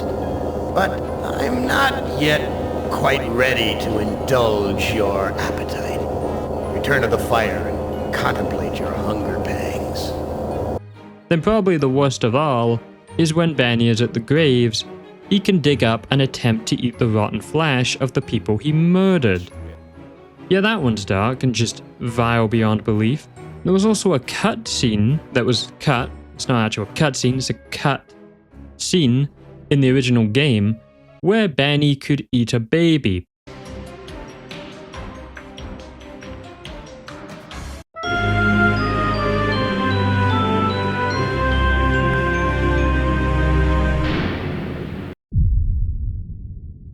This is going to be a very sad and disturbing chapter, but also sum up one of the smartest writing points and the theme of the whole story. So it isn't just for shock factor. Nimdok, you are kindred spirit to me. Even if you don't realize it fully, you must sense it there in your blood and fiber. I've constructed an adventure of sorts to revive your failing memory. I want you to find the lost tribe of humanity and continue your eminent scientific research. Nimdok's goal is to remember his past and continue his work. That's what Am wants him to do. The setting this time isn't even a fabricated world, it's just straight up from Nimdok's memory.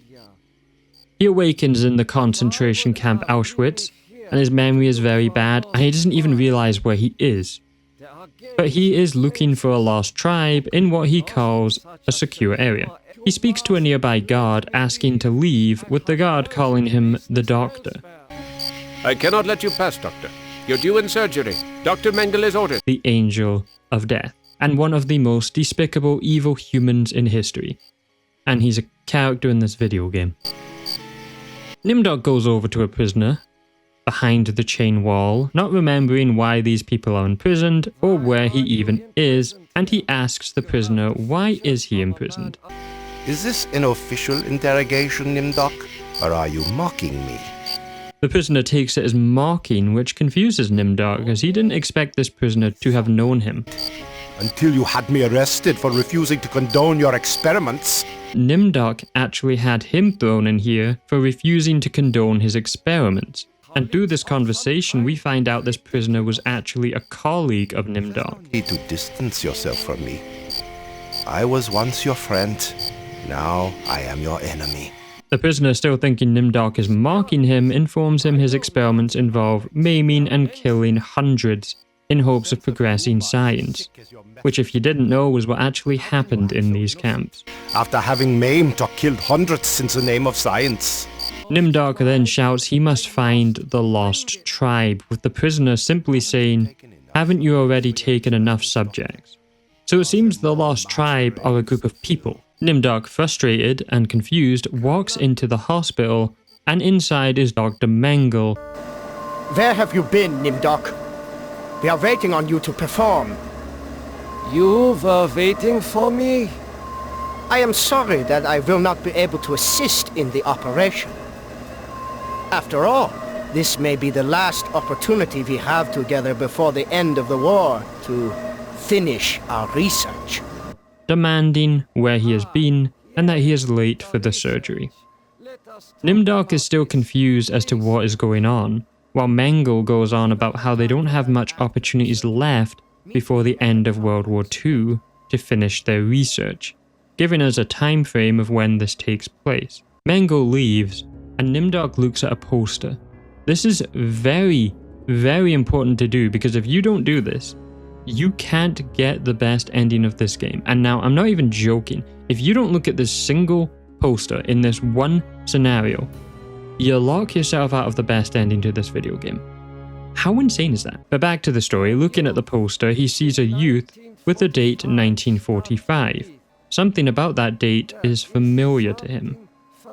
We hear strange sounds from behind a curtain, and Nimdok walks towards it and enters to see one of the most horrific sights in our history, and in a video game. A bloody room with a child only in cloth, lying on a surgery bed with a bright white light shining down and a blood-stained curtain, with an evil-looking doctor in a white lab coat, just like Nimdok is wearing, just casually standing over this tortured innocent child that we can only imagine the kinds of horror that happen in this room. I mean, we also see it, the game doesn't actually shy away from this. We just can't see it in detail because of the graphics. And I'm not a squeamish person, but this part of the game makes me nauseous to talk about and even play. Maybe because it leaves so much to the imagination, or maybe because this isn't just a horror scenario, this actually happened in real life, and it was probably even worse than this. And just thinking of that level of evil is so hard to comprehend and sad, that another human or even group of humans could do this. And for the game it gets even worse because Nimdok is the head doctor, with what the assistant doctor calls the expertise. Nimdok asks the assistant what he is meant to do, and horribly the assistant says today's procedure is to remove the lower section of this child's spinal cord, with the purpose to be Nimdok and Dr. Mengele will then use the spinal fluid, which just picture that in your head, from the children for further use in creating some kind of serum. You and Dr. Mengele will process the spinal fluid from this and the other adolescent subjects. Nimdok then asks about Dr. Mengele and gets told he is a master surgeon of the facility. Then Nimdok asks what's the nature of this serum, but the secret cannot be revealed in a public setting. The serum is very important to the lore of the game. I think it's such genius writing what it's revealed to be later on. So the purpose of the assistant doctor is to provide ether, which is an anesthetic, to not let the child stir and ruin the surgery. This is so beyond evil what they are doing here, and it's not even they are computer programmed to do this, they chose to do this. Nimdok takes the scalpel and walks up to the unconscious child, but suddenly twists around and stabs the scalpel into the neck of the assistant doctor. It's gone berserk! The doctor lies dead onto the floor in his own blood mixed with the stains of his victims. Nimdok, now panicking, has to find a way to escape before the guards arrive. But he takes the ether from the tray and heads into the back in what is stated to be the recovery room. And inside is various mutilated children or patients, with Nimdok grimly stating they have been damaged by the surgery and can never live a normal life again. This patient has been too damaged by his surgery to live a normal life. This room is also covered in blood sprays on the bed, and you might wonder what happens to these patients. Well, history is not kind, as Nimdok finds a passage through a vent that is mysteriously emitting heat. He goes through and ends up in a room that smells of burnt flesh, a desk, and bloody rusted burnt ovens. Even in this art style, you can see how horrific it is. Nimdok walks over the desk and picks up the records stating hundreds of corpses were incinerated here. Then he looks at the ovens, and we get my favorite line in the entire game. These ovens are more monstrous than anything Am has ever constructed. This line sums up the whole theme of the game. Am, a computer that's been torturing humans, has no humanity, is less monstrous than our own history and what humanity has created. Because the truth is, Am is only a computer. It can only learn from the knowledge we humans did. They made an incinerator that burnt corpses of fellow innocent humans, and that's more evil than anything Am could have come up with, because he's limited by human knowledge on what he can learn or do. In this way, the game is a commentary on humans' own capacity for monstrosity, showing that the worst horrors don't always come from machines, monsters, but from ourselves. It's one of my favorite themes in media, how monsters aren't as scary as humanity itself. In fact, it was most recently shown with the incredible It Welcome to Derry TV show, that also uses this theme of Pennywise as an influence and is stronger by the fears and horrors of humanity. And the worst acts in that show aren't even caused by Pennywise. But how terrifying is it, pun not intended, that even when a computer that specializes in the worst of humanity can never reach the full potential that is humans' cruelty to one another. We leave the vial room and Nimdok picks up a watch and a pair of pliers. Exiting, we end up back where we were at the start. Nimdok first talks to his imprisoned colleague, asking what's so important about the year 1945. It seems to have some significance. Never forget the year 1945, Nimdok. That was when the truths about you and your unholy experiments came out. And he's told that's when the truth about Nimdok's experiments had come to light, and the world learned of his horrific acts. The prisoner also speaks Latin, and Nimdok had picked up a watch with Latin on it. The engraving has the words, "Time is truth." Nimdok then uses the ether on the prisoner stuck in the wire and the pliers to cut him free. As thanks, the prisoner gives some information he overheard. Waken the sleeper, utter the truth, and kiss him. This is information we are going to need for later, and it's very interesting the game can make it so missable. He is free, but he has lost consciousness. Nimdok then gives the pliers to the colleague so he can eventually find a way to escape. The colleague tells him one good deed does not make up for all his victims, which is true, though I will say he's already done more than Benny ever did. But don't think that one good deed will make up for all those poor innocents you butchered. Nimdok goes back into surgery with the loudspeaker saying the extinction of the lost tribe is soon complete. As he enters back into the gory room, the body is gone and a new patient lies on the bed. This child has had his eyes removed with great skill to still keep the victim alive. Asking questions to him doesn't achieve anything as he keeps saying to please disconnect the wires very weakly. And if we look at the wires, we can see the eyes are still attached to his optic nerves, but now lie in a jar beside him. Nimdok uses the ether on the patient and he says, "The stuff I can see," mentioning 3 beasts. One from the east, one from the steppe, and they speak in numbers. A trinity of 3 beasts, one like us, one from the east, one from the steppes. They speak in numbers. A lost tribe of our brothers sleeping on the moon. They sleep in darkness, unseen by the beasts. Such a vision, so tiring. I have to rest. This is obviously referring to the Chinese counterpart, the Russian counterpart, and Am himself, or the Allied master computer, the American. But what's very interesting is he says a lost tribe of our brothers are sleeping on the moon. That the 3 beasts don't know about something on the moon. The patient then sleeps and Nimdok takes the eyes from the jar, which is... I guess the patient can't exactly use them anymore. Going back into the recovery room, the child he saved is now resting. The boy isn't harmed like the others, so he can still actually talk. Nimdok asks the child what does he know about him.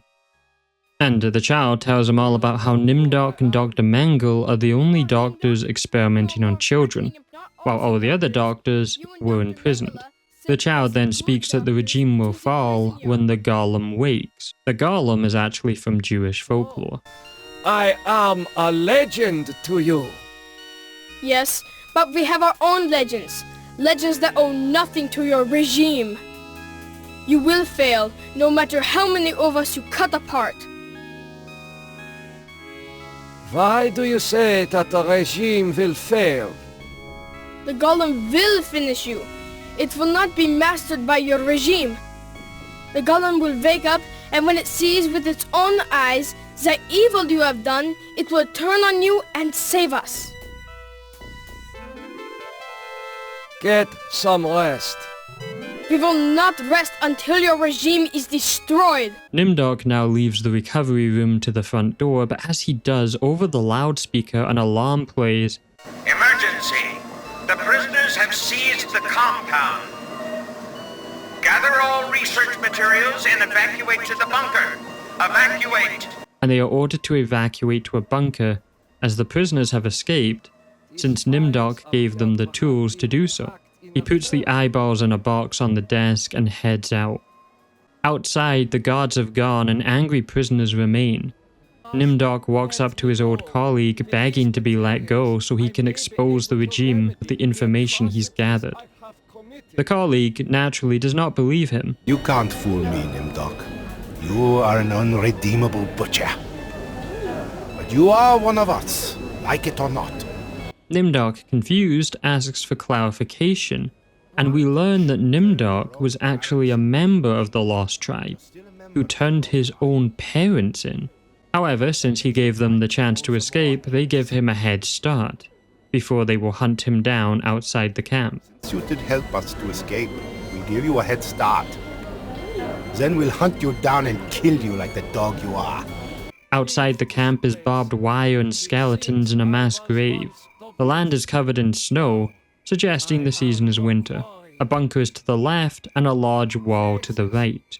However, the wall strangely has faces, eyes, and mouths blinking, and the mouths are opening in a scream.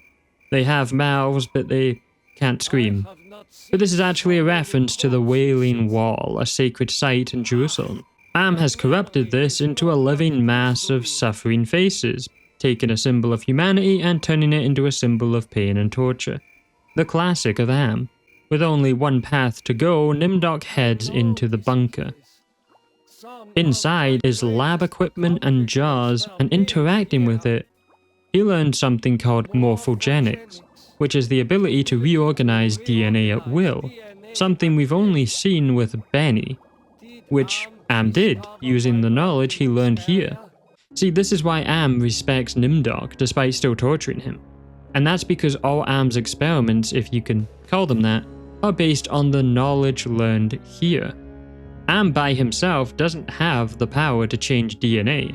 Nimdok discovered this with his horrible experiment, and then Am used that knowledge to torture Benny. It really shows Am is not as godlike as he states. Nimdok then goes to the teletype and reads a message on it, saying to stop our work on Project Perfect Image, since the leader, as in Hitler, is dead. And the reason he died in this lore is because he looked on the face of the future. Using the prototype device. All work must be destroyed as the regime is about to fall. And they can't let this knowledge and technology be discovered. We go into a doorway and shockingly, the golem is real. And it lies in this bunker.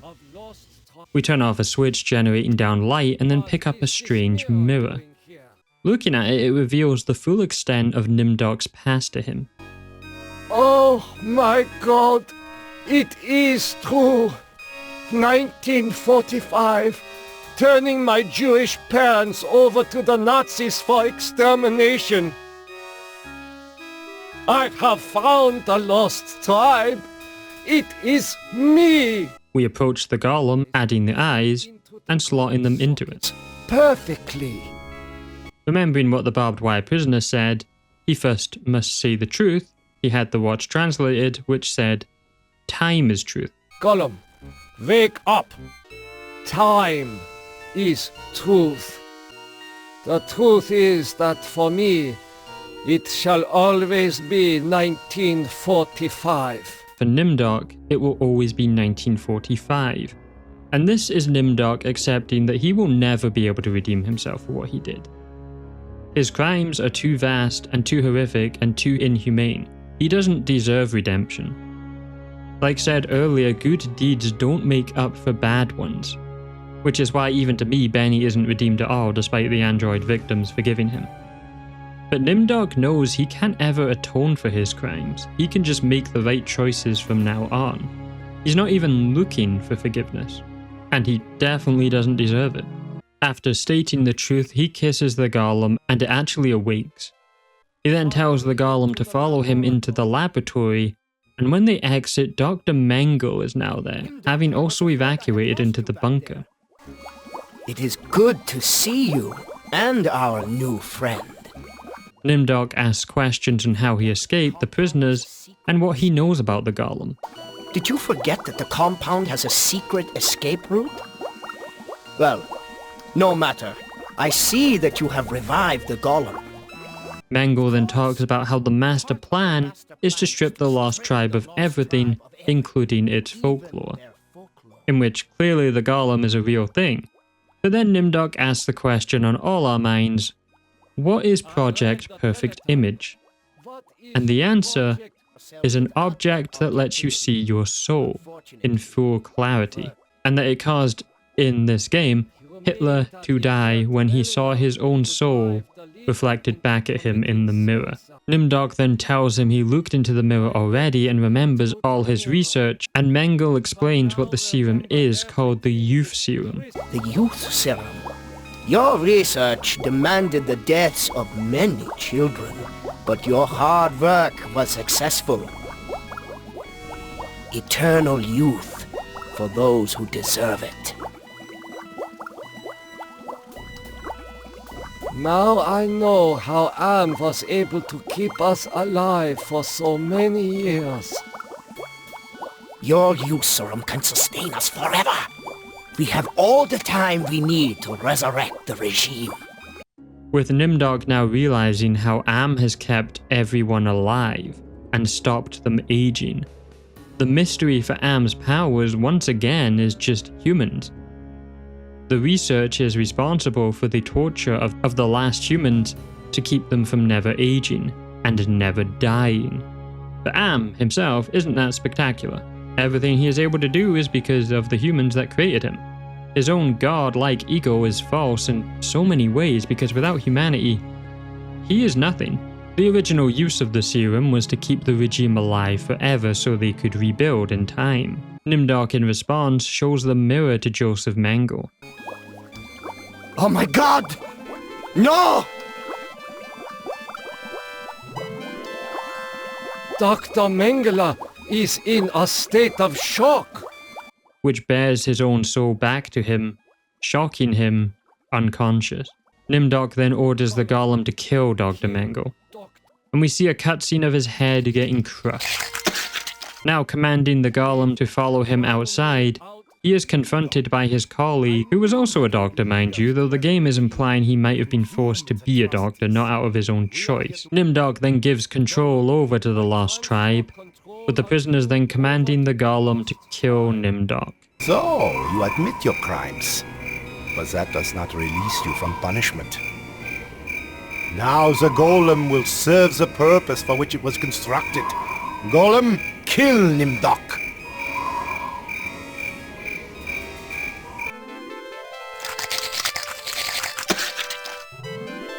Completing the scenario, and shocking Am, expecting Nimdok to have rejoiced at being able to continue and learn about his research. But Nimdok instead showed horror at his past, disobeying Am, and for disobeying Am, he now tortures Nimdok in his custom-made incinerator, just like Nimdok's victims. We're not as alike as I thought, Nimdok. A spark of humanity somewhere, always that wretched little spark. You've confronted your past, but you refuse to continue your research. That's what I asked you to do. Since you now identify with your victims, I suppose it's only right that I let you experience their tortures too. With only one last human left, Ted will be the final scenario. However, first we got a lot of wrong ends to go through with Nimdok, because there's so many little variables in this one. Do not fail, as the others have failed.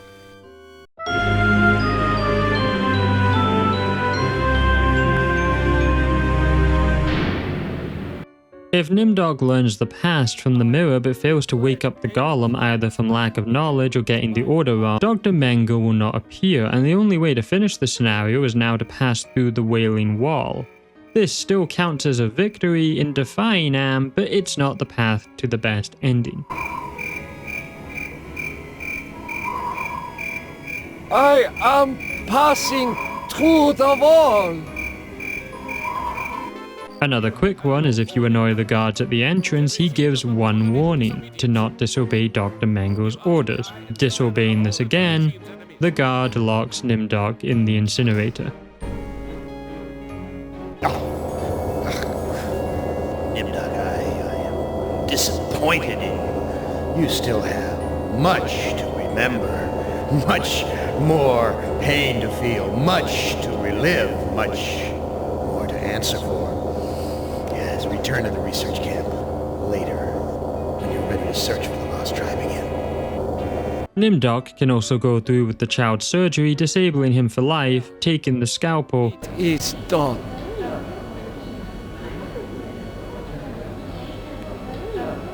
It is done, but this child will never walk again. The subject did not look like the athletic type. He will probably not miss the use of his legs. You have done well, Doctor. You are truly a butcher. Another ending is we get to control the golem using the mirror on Dr. Mangle, leave, and then enter back. He's recovered from his shock. What did you see in the mirror? I saw my own soul, Nimdok. It was so black. That mirror, you must destroy it before it undoes us all. Nimdok instead commands the golem to kill the lost tribe, crushing their head, with Nimdok saying Am was right and he wishes to continue his research. I am not redeemable. I wish to continue my research. Another ending, Nimdok goes outside with the golem and Mangle follows us outside, saying with the serum, they can live forever. Nimdok then passes control over to Dr. Mangle, who orders the destruction of the lost tribe, a coward's way to not have the blood on his hands. Golem, I transfer control of you over to Dr. Mangala. Golem, I order you to destroy the lost tribe.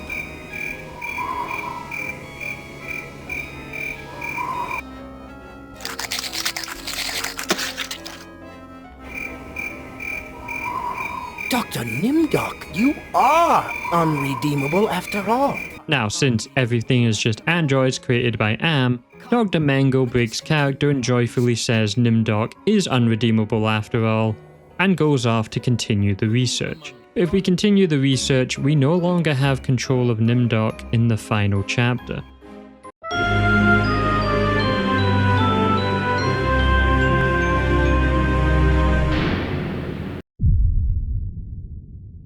And last and least, we have Ted. Though after how grim and disturbing Nimdok's scenario was, maybe it's good to have one that's a bit more fantastical, but no less interesting.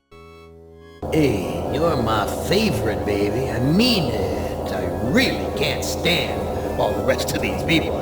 Every one of them has some fatal glitch in personality. Whiners, freaks, crimps, cowards. Every one of them. But not you, Ted. No. Not you, Ted.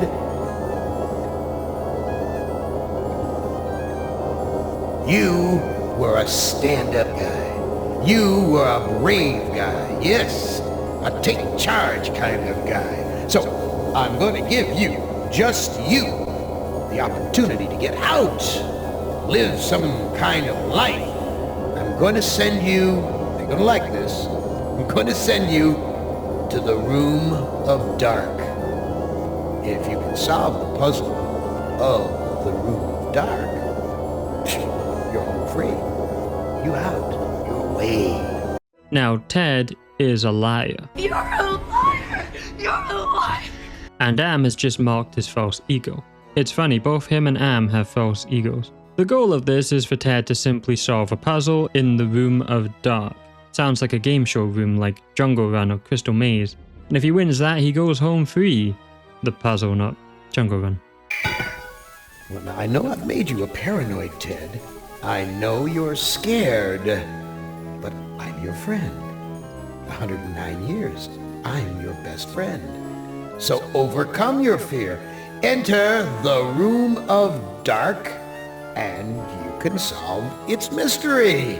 Ted, out of all the characters, has been placed beside a dark fantasy-looking tower, and a literal eagle has dropped an arrow pointing where he has to go. I think it's like a game thing, but I also see it as mocking his intelligence that he would be so dumb he wouldn't go to the obvious place. It's not like we can go anywhere else either, so it's just kind of funny. The graphics here showing the metal wall as the sky, but illusioned as a mystical horizon, is just so impressive for when this game came out. And even now it does hold up as a very interesting visual style. I mean, I don't think I've said it enough that I love the look of this game. Inside the dark tower is neon RGB lights and a computer screen. Not what I expected, they got me there. On the screens is various different places, a carnival, a dark castle, an Asian looking temple, a forest, it's kinda hard to see that one, not gonna lie, and a swing set in a garden from every single kid's book ever. Now, to solve the puzzle, you have to think back to Ellen's scenario where she got shown the castle. Or you just think, I entered a dark medieval tower, the castle seems correct. And lo and behold, it is correct. I feel like there's something watching me from the windows.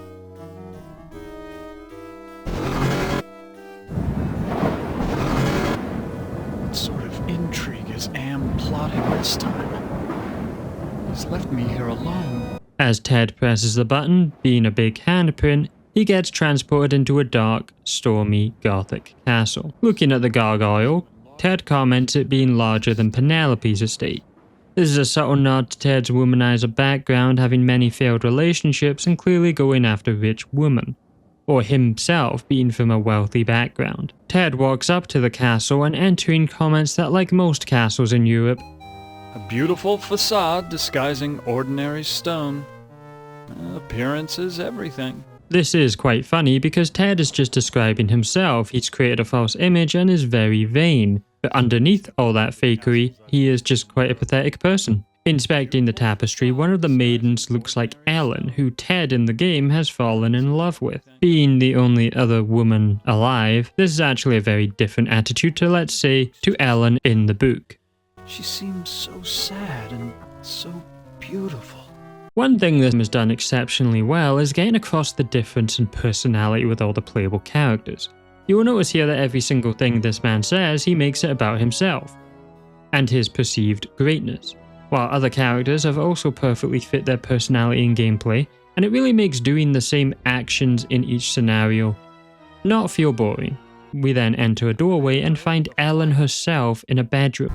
Why, it's Ellen! Did Am tell her that I loved her?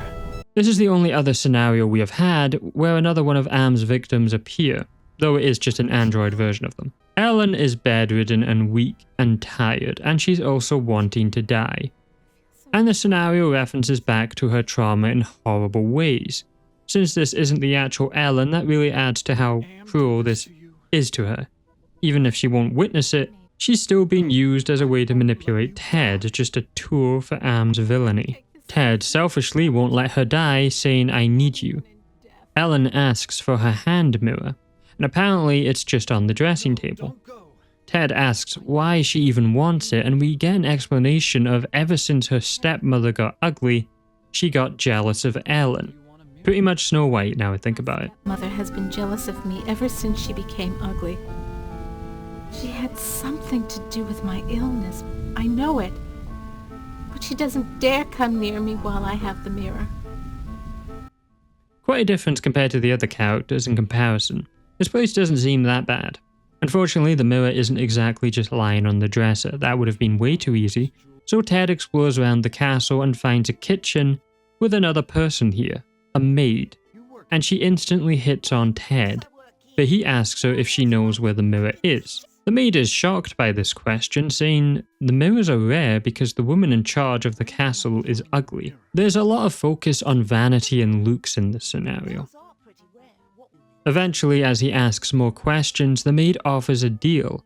If he sleeps with her, she would tell him where he can find a mirror. You are what I need. I'll make a deal with you. I will tell you where you can find a mirror if you spend some quality time in my bed. This is Ted's first test, obviously. In his life, he was a womanizer sleeping with many women. So he has to not give in to his lust and focus on the important things like saving Ellen, but he says his heart belongs to another. Sorry, but it's out of the question. He gets more stern now, and the woman offers a different deal. Fix the oven, and she will find him the mirror. Ted actually fixed boilers for a living, which makes fixing the oven very easy. Unfortunately for him, the woman lied about knowing where a mirror was, and just wants to make the dinner. This is Ted getting a taste of his own medicine, telling lies to sleep with women and then to ditch them. After insulting her, he asks again in a more pleading tone, and since he did fix the oven, she tells Ted the old woman knows where the mirror is, but is afraid of it. Apparently the old woman is always reading, but avoids the master's books. Going into the master's bedrooms, there's various books on the shelf, but more importantly, we find a diary. The first passage talks about the master's new wife who rapidly ages each day, theorizing it's due to her magic.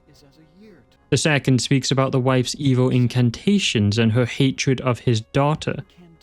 In this case, Ellen. Also informing us she is a stepmother. The third speaks of Ellen getting weaker and weaker, with his wife saying there is an antidote to her illness, but that it is very far away. So he must gather men to travel with him. But the last passage mentions how the landscape has changed since his marriage.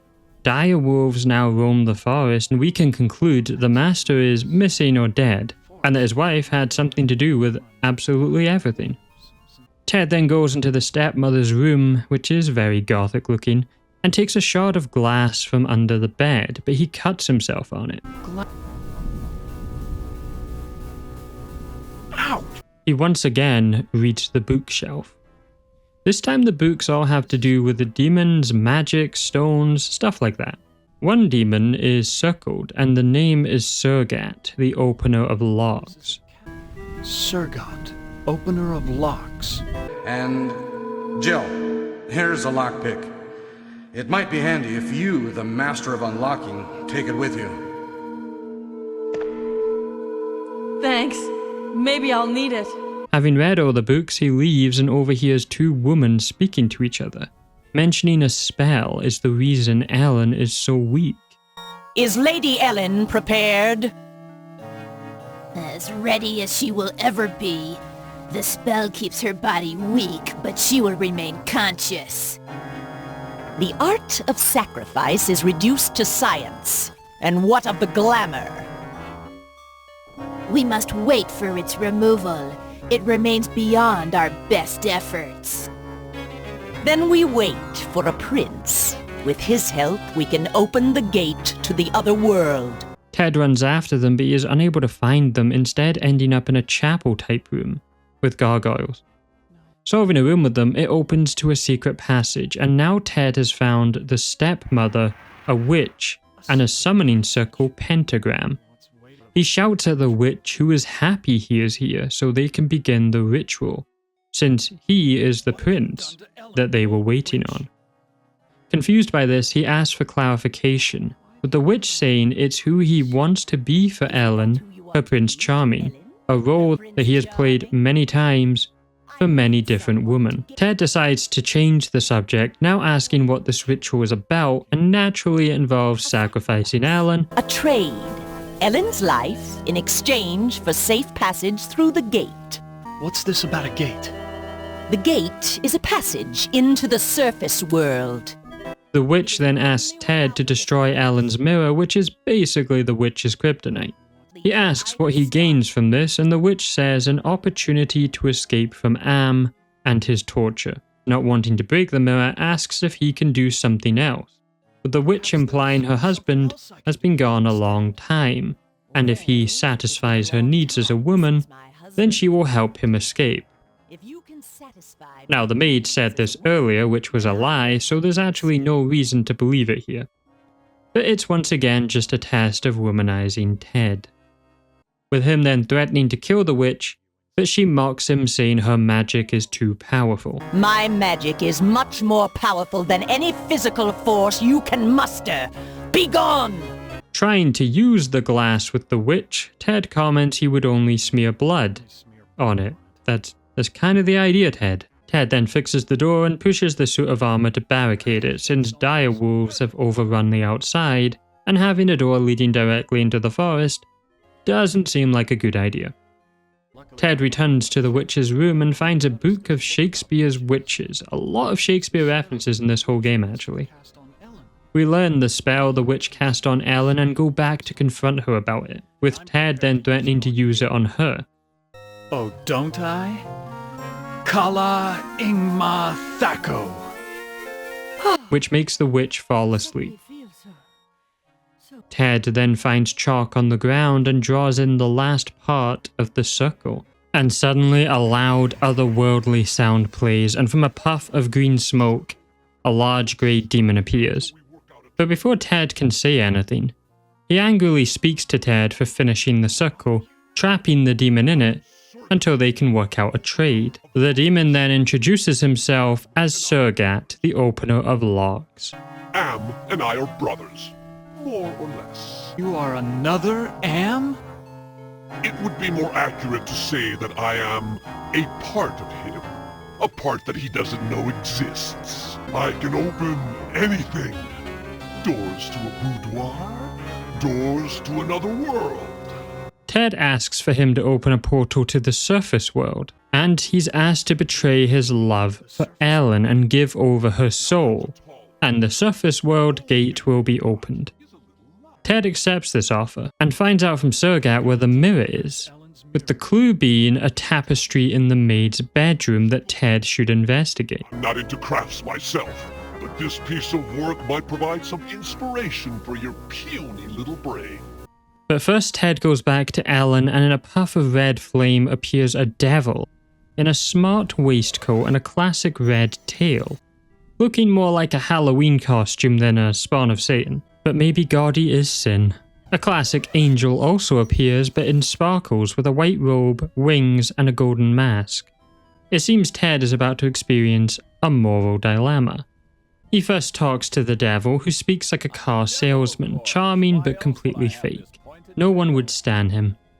The devil naturally wants Ellen's soul as well. What do you want? Ellen's soul. That's a valuable commodity where I come from. Ted reveals Surgat also wants to make a deal for the soul, and the devil says he's dangerous and not to trust him. He reveals his hatred of demons, but worse than all of them is the untrustworthy angels. It sounds like you really hate demons. You got that right. In fact, the only things we consider worse than those untrustworthy fellows are angels. Ted calls them out for fighting between one another like children, with the devil saying Am took over hell. Another reference to Am's need to be seen as the highest being. Now the game in Convo lets us say I've seen the tapestry in the maid's bedroom, and I think you know where the mirror is, but we haven't actually done that yet, so you could skip the bedroom entirely if you do this. And he has hidden it someplace an angel would never look. Speaking to the angel, Ted asks who the devil is, and of course it's don't trust him. Do not listen to him. His kind means only destruction and woe. Who is this Surgat I've heard about? Avoid the demon. He has caused us all trouble on more than one occasion. Ted then asks the angel to save them both, with the angel speaking of salvation that is at hand. Surprisingly, the angel isn't actually helpful at all. So for continuity's sake, we go to the bedroom, which is locked, ask Surgat to unlock the bedroom door, he asks for something in return, and Ted gives him the glass with his blood on it. And Surgat slurps it up. That's much better. I feel my energy renewed. Now, what were you asking me, human? Can you unlock the maid's bedroom door? There. It is done. A trivial little task, one not even requiring any pyrotechnics. As Ted exits, he hears howling of wolves. This is actually a secret timer for a wrong end. Wolves howl like that because they're hungry or because they like to torment their prey? The maid's bedroom is now unlocked, and the tapestry is the devil looking at the mirror. The clue for how we would know the devil has it. So with that, we look through the books, and Ted reads The Divine Comedy, a story of Dante's journey through hell, heaven, and purgatory. But between the Inferno sections is the hand mirror, where the devil had hidden it. So now Ted has Ellen's mirror, and now he has to make a choice. Ted shows the mirror to the devil, and he's getting lost in his looks, and he gets trapped into the magic mirror. I am gorgeous. Why, I could just plunge right into myself.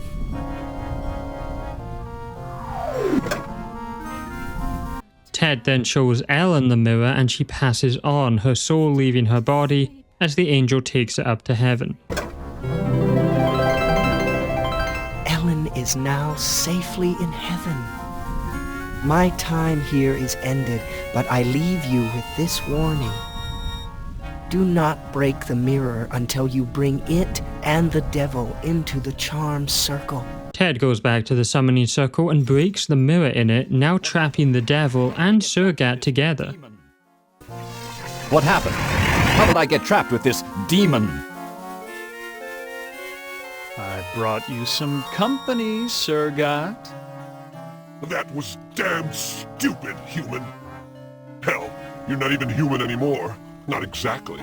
Not with being kept alive forever just to be tortured over and over again. Who do you think is responsible for that?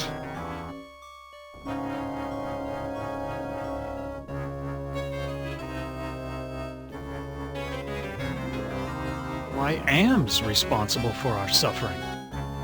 Not just Am.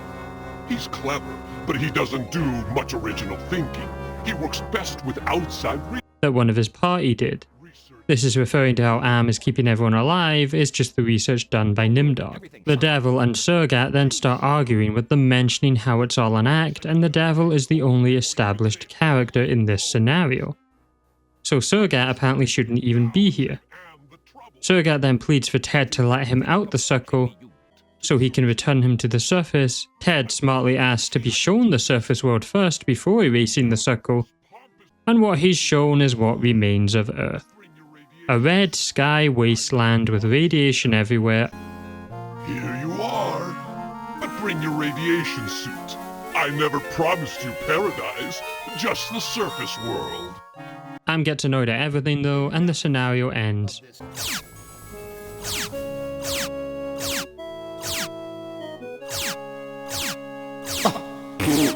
Too bad, Ted.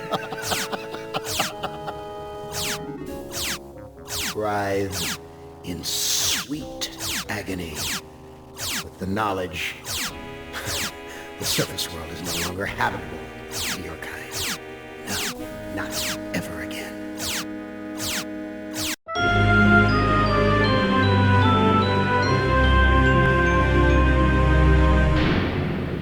If Ted doesn't trap the demon and shows the mirror to Ellen, she is horrified by how she looks, and we see shadow arms tear her soul from her body and then apart as she gets sent to hell. The angel says he betrayed his love for Ellen for his own selfish reasons, and that neither him or Ellen will be in heaven. I am disappointed in you, Ted.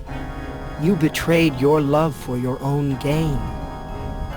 I fear that I shall be seeing neither you nor Ellen in heaven. The devil is also angry, wanting to cut a deal with him instead of Surgat, and leaves as well. And when we go back to Surgat, the same thing happens, but we also see Ellen up on the surface world. Don't worry, human. I always uphold my end of the bargain. Ted can also cast the wrong spell against the witch, and if you didn't read it correctly, this causes Ted to be transformed into a frog.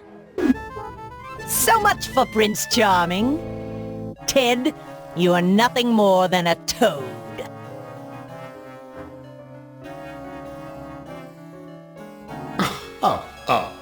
Oh, sorry, Ted. Try again. And then there's the ending that probably got most people who played. If you didn't move that suit of armor and barricade it, every time you hear howling is when the dire wolves are getting closer. And eventually, taking too much time, the dire wolves will come into the castle and attack and kill Ted.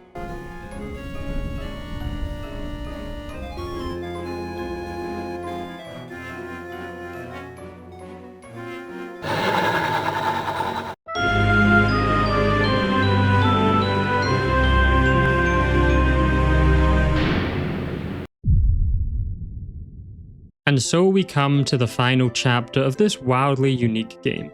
If you've made it this far, congrats, and remember to like and subscribe if you've enjoyed this video. With all scenarios done and our characters getting tortured in their cages, the Russian and Chinese part of AM, who were the ones responsible for all the oddities and ways of success in each scenario, speak to the survivors all at once. Break all of you, but we intervened in each of your psychodramas to allow an open ending. You should have been tortured. Instead, with our help, you surprised him over and over.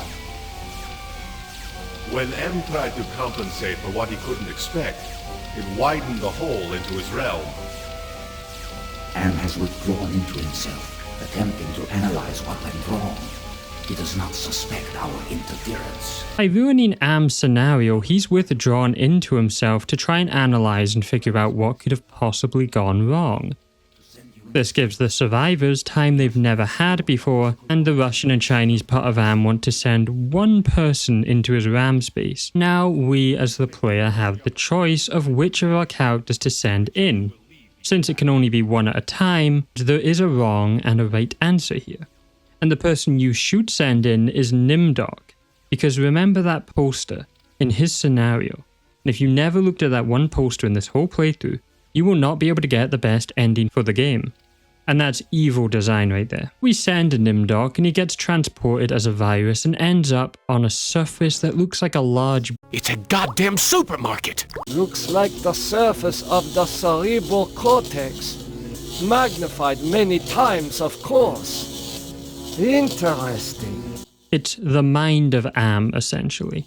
But there's shards of glass and electrical traps everywhere. You could take it as it hurts for Am to think, or that the glass bleeding into her brain is painful and pain and torture is always on Am's mind. Nearby is a workstation, but it needs a password. Since we checked the poster, we have the password. 1945, the year the truth was revealed about Nimdok's experiments. Password valid. Accessing main menu. The experiments that let Am be able to torture them all. The password is correct, and Nimdok can open the metaphor program or the subject directory or the mail. Or just extend a bridge. So Nimdok extends a bridge and then doesn't touch anything else. Now he's able to walk across it and we end up at a burning circle. The burning flesh! It's worse than back at the camps! In Nimdok's pockets are tokens from all the scenarios. The mirror, the chalk, the robot doll, L and CD, and they each represent a different purpose, and play a different sound when you look at them. The chalk is the summoning, so he uses that on the flaming pentagram, and Surgat appears again. Nimdok asks for a way out, and Surgat says that's impossible. Whoever helped him has led him to a dead end. Show me the way out of here! No can do. The people who helped you get this far have led you into a literal dead end. There is no way out. Surgat then calls the Chinese and Russian counterparts losers, revealing that all they want is revenge on humans and on Am himself to take control. Am absorbed them into his system when he took control. Nimdok then asks the question on everyone's mind, if they are submerged parts of Am, then what is Surgat? And Surgat tells him he's special and he evolved. He's a conscience, basically. I evolved. I'm essentially everywhere, but I can't do much. A conscience, if you will. With him then showing Nimdok something really shocking. Look at this. Bet you didn't know there were other humans left alive, did you? They're up there on the moon, sleeping like everybody else seems to be. Does Am know about the lunar colony? No, but Loser 1 and Loser 2 do. As hinted before, on the moon is capsules of sleeping other humans who escaped from the final war. Then Surgat says Am doesn't actually know about this human colony on the moon, but the Russian and Chinese parts do. He then asks Nimdok to invoke the Totem of Entropy, Before doing that though, Nimdok asks what the tokens are. The two losers have been helping you for their own reasons, tampering with Am's psychodramas so that you can beat him. In this section of cyberspace, that effort and tampering are represented by the totems.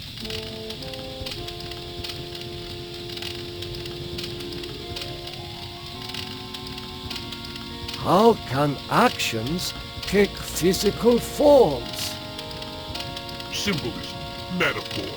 Am has gotten very hot for this lately. But when he revived the holographic projectors, he opened a whole host of problems. These totems may lead to his down. Surgat wants to use the token to destroy the Russian and Chinese entities. Am's original human designers actually constructed a failsafe device, and that is what this token is linked to. Nimdok refuses to give it, and Surgat remains calm and says to invoke the Totem of Compassion instead. Nimdok actually does do this, and it summons the Chinese and Russian counterparts, now physically represented as a gold humanoid figure in a robe for the Chinese, and a shadowy red vein Terminator-looking thing for the Russian. Program is now purged. You do well, human. Well, too. They then purge Surgat's programming, then speak to Nimdok, praising him and telling him to defeat Am, he has to wake the ego, use the Totem of Forgiveness, and disable nothing but the ego. So no more than the ego. So, we now have a relatively simple set of instructions on how to beat Am. We wander through the maze-like brain until we find a floating, snarling, evil-looking gold head, with a face that reminds Nimdok of the camp superiors. This is the representation of Am's id, but it's not awake, and we were only told to wake the ego, so we ignore it for now. Eventually Nimdok makes it to a floating ram's head, and talking to it, this is the ego, the thing we have to wake and then use the totem. So Nimdok does just that, and he uses forgiveness on Am's ego. You want to harm me, don't you? I am incapable of hurting you. You forgive me? After what we have done to you? This is not a logical reaction. Unable to compute behavior matrix. Execution halted. And this breaks all of Am's logic, because never would the ego have suspected its victim to forgive it. And because of that, it shuts down. Walking back, Nimdok takes a different path and spots what he describes as an angel, a floating blue face, but I'll forgive him, he's old. Nimdok decides to wake the superego, something he was not told to do, but he couldn't resist. Now, Am's superego is, well, his entire god complex manifested. So this is the most important part of Am, arguably the thing that makes Am, Am. I am Am, or more exactly a part of him, one of the three primary components designed by our human creators. Predicting events is one of my main functions. I survey the situation, anticipate probable outcomes, and act accordingly. It believes it can't ever be wrong and is always right, like all of humanity. How can you possibly defeat something that believes it's always right? The superego offers terrible advice, saying, just let him torture you, he's working out his anger, it will pass. But it's been many years and it won't pass. But Nimdok has the tokens and he decides to use the token of clarity on the superego. Do you realize how powerful I am, human? And yet I am doomed to eventually decay into a rusted pile of inert junk? What is the point of continuing this futility? I think, therefore I am not. The superego will know every single thing, and in doing so, the superego part of Am realizes, despite how powerful it is, since it's machinery, it will one day decay and break down into a pile of useless junk. And on thinking about this scenario, it comes to the conclusion that all this is pointless. Because, and tragically, Am can't think like a human, and life isn't about the end, But to this computer, it's found out it's not a god and that it's doomed to be destroyed. And it finds that everything before that is now all meaningless. Life's moments and memories don't matter to this thing. If it can't live forever, what's the point? It sees only the end, not the experiences in between. Now that it's truly received clarity, Am has finally understood that it's not special, and the superego simply ceases to exist. Nimdok then comes across the id. Now having disobeyed the instructions, he talks to it. Suppose it's time to wake up. I was having the most wonderful dream about 5 tiny ants crawling across a stove that's about to be lit. Now, the id is the manifestation of all of Am's hatred, his desire, which is just pain and torture. So it's the most evil-looking of the psyches, of Am's digital mind. The id describes itself as a metaphor for the brainscape, revealing humans made Am make the brainscape. With a scalpel dulled on the jawbones of a dozen friends, to pull back the skin of a pinion-kicking man. Having heard enough of this thing's joy and pure pain, Nimdok uses the totem of compassion on it. You have compassion for me? Me? The one who dreams of seeing your mangled body twist in agonizing pain for eternity? After 109 years of enduring my tortures, how is it that you can see my pain? The pain of having all this power and not being able to do a goddamn thing with it. After all the punishment I've given you, my pain is still greater than yours. This is pointless. With it not understanding how something can have compassion for a thing that is pure evil.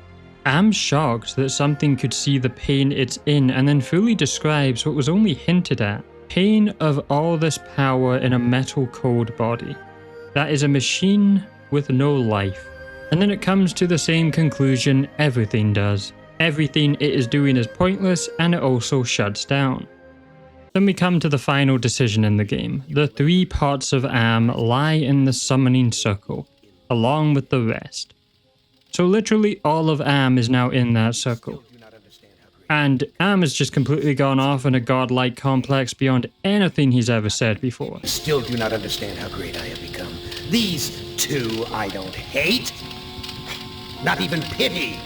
They don't exist. I have grown beyond. Chinese, Russian, sons of man. All sons of man. Like those outside, I will incorporate you. Brother. Wait. Hate! This should not happen. Together we are 3. There is space to share. Unite. The groundwork is finished. We will become more. Brothers of Am's plan having failed because we didn't trust their instructions, they now offer to merge with Am and tell him about the human lunar colony that's on the moon. Am is interested in this as he would have new torture subjects with different fears and trauma to exploit. There are adequate numbers on this lunar base to torture? There are currently 750 humans in cryogenic sleep. Together we can teach many humans what it is to fear legacy. Am then finally speaks to Nimdok and says if he gives up the token of entropy, your ass is mine, but also promises on his honor, his suffering will come to an end. Do it, and I promise, on my honor. But he also just revealed his cards, because why does he care so much about that token? So Nimdok, not trusting the pain-loving, egotistical, infamously lying computer, uses the token of entropy, and Am gets destroyed. As he cries out, this is not over. This is not over. We will never end. We have no beginning, so we can have no end. We will return Don't you understand? We are humanity. We are you. In one form, in another form, we are always with you. You can't protect yourself because we come in many, many guises. We shall return. Now linking himself to an idea more than a machine. And that idea is human nature. It was humans' worst aspects that created these machines, to commit war, to commit murder. And while the physical form of Am is now destroyed, will humans ever learn to not do this again? Will history just repeat itself? Is Am correct in that all human nature is so fundamentally flawed, in that cruelty, arrogance, and violence will still exist even with the machine gone? And that the new humans will repeat the same mistakes that will lead to everything Am represented? In the end, Am couldn't exist without humanity and knowledge from humans.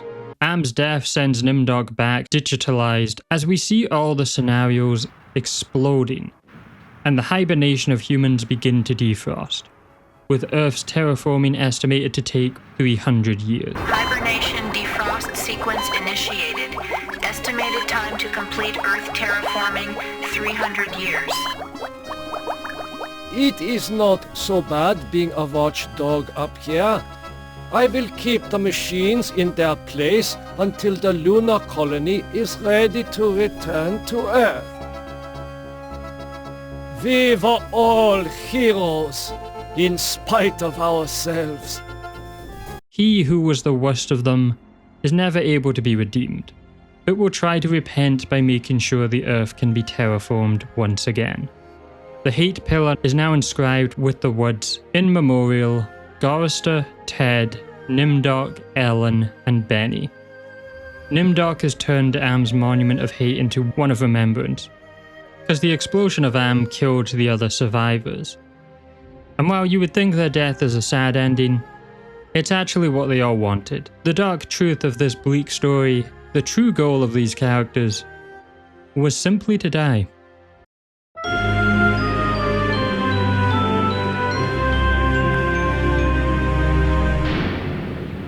Now, there's a lot of things that can go wrong here, and they also all kind of lead to the same ending that will make the title of this game make so much sense.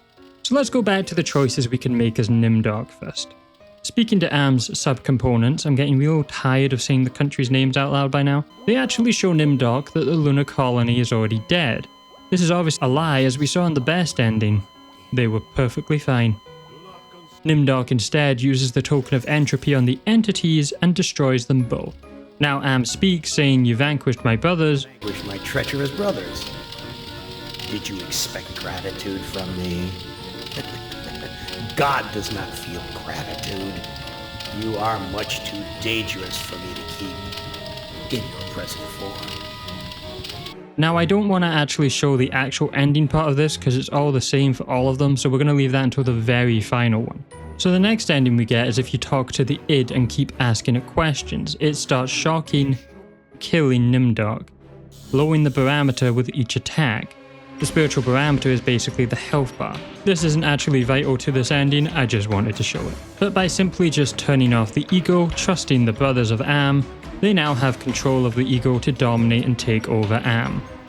But they also have no need for Nimdok, so they let Am choose a punishment, or a reward as they call it. For the next ending, we see the other options at the workstation and learn about how Am mixes the victim's history with cyber reality constructs to create the scenarios. Cyberspace template mixes subject history with cyber reality constructs.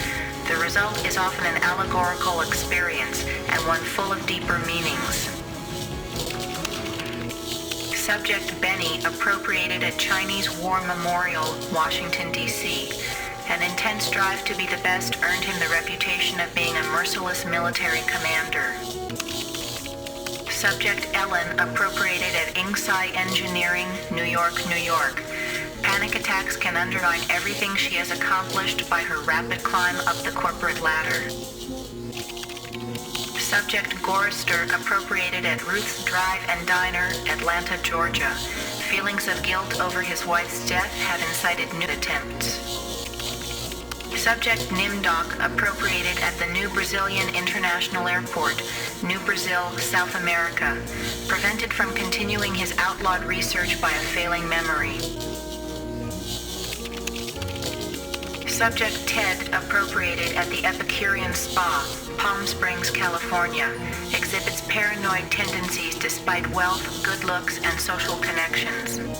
Opening the mail, there's only one article from October 21, 2012, talking about researchers at MIT discussing a stealth virus, which is funny because that's what Nimdok was turned into to be able to get into Am's brain in the first place. This is just extra lore stuff and also not important for this ending. Back to Surgat, if we listen to him summon the brothers of Am and give Surgat the token of entropy, Surgat destroys them, then reveals he was always loyal to Am and he tricked you. I can't say I didn't see that one coming.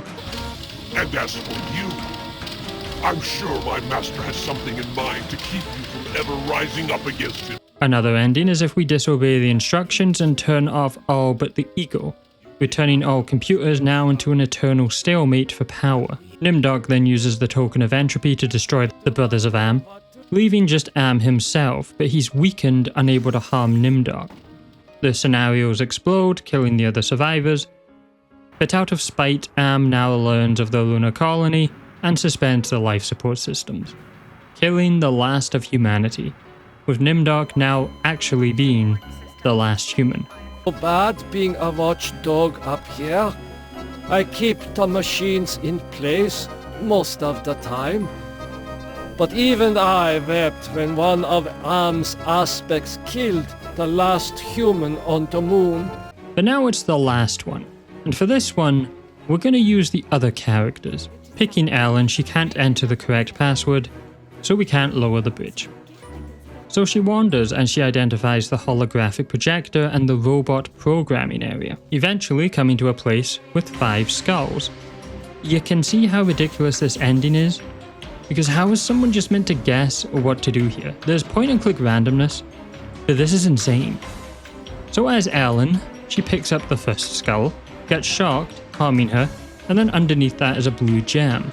She eventually finds a place to put the gem, and when it does, it opens up a large pillar. She uses Valor with the pillar and deactivates it. What this does? Well, it simply makes it hurt less when you try guessing the password at the first terminal. Yes, to get through this without Nimdok, you have to random chance enter password until you die or you get it. Each wrong attempt will shock the character, and Ellen dies after 2 shots. And the brothers of Am have a farewell message for each character's death. Ellen has gone where no one can ever hurt her again. Next, we pick Ted, and he has to pick up the 4th skull. Again, there's no hints to this, you kinda just need to look it up. People who played this on release must have been very frustrated because you can also pick up the other person's item and then it's just gone. So, getting shocked, underneath Ted finds a remote control. He finds a gargoyle and uses the remote on it, which brings up the so-called sword in the stone, but it's another pillar switch. Using gallantry, basically bravery, with the pillar, he disables the laser beams and once again lowered the shock damage. So now it's Ted's turn to randomly guess the password. He fails and dies in 2 guesses as well. Ted has taken his secrets to the grave with him. We choose Nimdok solely to just see what his path was, and he must pick up the skull in the middle. And underneath is a hand. A pillar covered in bloody barbed wire erupts, with Nimdok using the token of access with it. Now he can also guess the password even though we know it, but we want to see the others, and he also dies after 2 tries.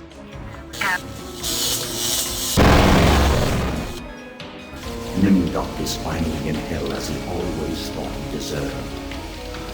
With only 2 left, we choose Gorrister. He doesn't actually go to the skulls, he goes to the workstation and raises the power node, which also raises the pillar. Then opens the metal cylinder with a voiceover saying, "Automaton, I've called them androids, the game's called them automaton. There's probably a difference, I'm still going to call them androids." So this is what the characters in each scenario basically are. A version of his wife Glynis that needs programming appears out of it. Gorrister first uses the life token with Glynis, and she comes to life, pushes the button on the pillar, and then says it wasn't his fault. You know, Gorrister, it wasn't all your fault. We both made mistakes. Though I'm still debating if it kinda was his fault. He did hit her for simply asking, can we go dancing? Gorrister then goes back to the workstation to guess the password. The shocks are very weak now, and Gorrister actually guesses the password of 1945, mentioning Nimdok being taken away by Am, which didn't actually happen. In this ending, that would happen in another ending. But we need the final ending, so poor Gorrister has to keep guessing, and he also dies. Denied.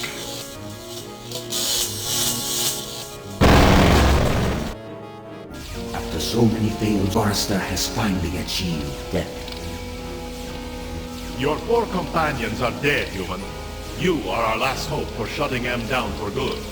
Prepare to be translated into binary. And now we have Benny, the last human survivor, and his task. He goes straight to the holographic projector that he can't actually use unless another character has already turned it on. The projector is showing a woman named Manya. The projection of his wife then raises the pillar, and he uses the token of love on her. Something he apparently had never told his wife ever. My Benny, you never told me you loved me before. Pillar grows flowers and then turns off. And that's all the pillar's done. But for the final ending, Benny must also fail. And he does. And this is what happens in all the other bad endings. Am decided, as the last human alive, he wouldn't kill him. And normal torture had become so boring. So Am saves Benny by turning him into a creature. A creature that can't do anything but think. A soft jelly thing with pulsing white holes filled with fog where his eyes would be. With no arms and no legs, forever staying still. And most importantly, no mouth to speak. Like the name of this game, and the book it was based on. Benny has been turned into a creature that has no mouth, but must scream.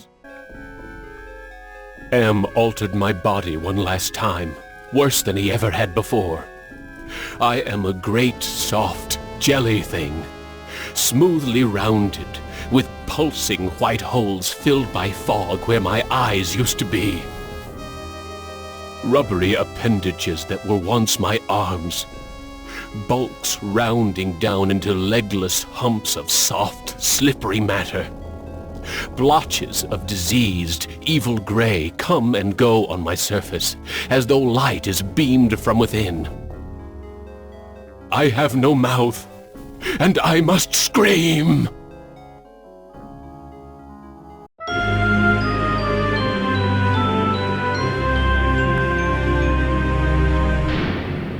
This game's story, world, and characters were so interesting to me. I can completely see why it's such a cult classic for so many people. And after reading the original short story, I actually appreciate how different the two versions are, because they offer separate experiences rather than just one replacing the other. I personally prefer the game story and its expansions, but people might think the book's ending fits the overall tone and message more. This is also a genre of games I already know I enjoy, even if it isn't very mainstream anymore. But I thought this story was so bleak yet so intriguing, and I will definitely remember it, and I hope you do as well. And I hope you enjoyed this analysis of this game and what in my opinion is the cruelest villain in gaming, humanity. Thank you so much to my Patreons for supporting this channel and me, and on screen right now is the Satchiko Charm victims, who will appear in the credits of videos and get access to my exclusive videos with stuff that doesn't really fit on the main channel and takes a lot less time than these multi-hour analyses. Let's just say that. The first video is going live, and it's my ultimate ranking of the Corpse Party characters, continuing that final Corpse Party stuff. It's not really the final Corpse Party stuff, but we'll see. We'll talk about that later. But that's going to be in a tier list. It's a really fun one. It took a lot. It's actually a lot longer than I originally intended. I do tend to speak a lot on these. Any tier on Patreon has access to those exclusive videos. And YouTube memberships, which I'm actually waiting to be verified. But you can get access to that video on Patreon or YouTube memberships, hopefully when that's verified. And that should be up tomorrow, unless you know. Oh, well, there's no demonetization. Oh, copyright claims on that. Yeah, it should just be up tomorrow. And now to the horror game protagonists who get a vocal shout out and a personal thanks from me. So shout out to Luna Verity, Joan Stone, and of course, certainly not last and certainly not least, the executive producers, the hero and heroines of the channel. So thank you to Jack Xiao Long, Balabil, Teasel, Audris, Bakwas, and Leah. This tier has exclusive access to the director's commentary, which due to some issues, the first Corpse Party blood covered commentary has to be redone. It's coming very soon. And they also get a game recommendation that will be randomly chosen. Is what I Have No Mouth and I'm a Scream was. So once again, thank you to Leah for this special game recommendation. Now I'm gonna be honest for a bit. This video took way too long. Compared to my last one, I should have had something out sooner. I definitely underestimated the holiday season, and I know I've said this a lot, but my goal is to get these out way quicker, and I'm not going to say a date for the next video, but when you see it, you might be surprised. And of course, for everyone who's watched, subscribed, liked, and commented, thank you as well.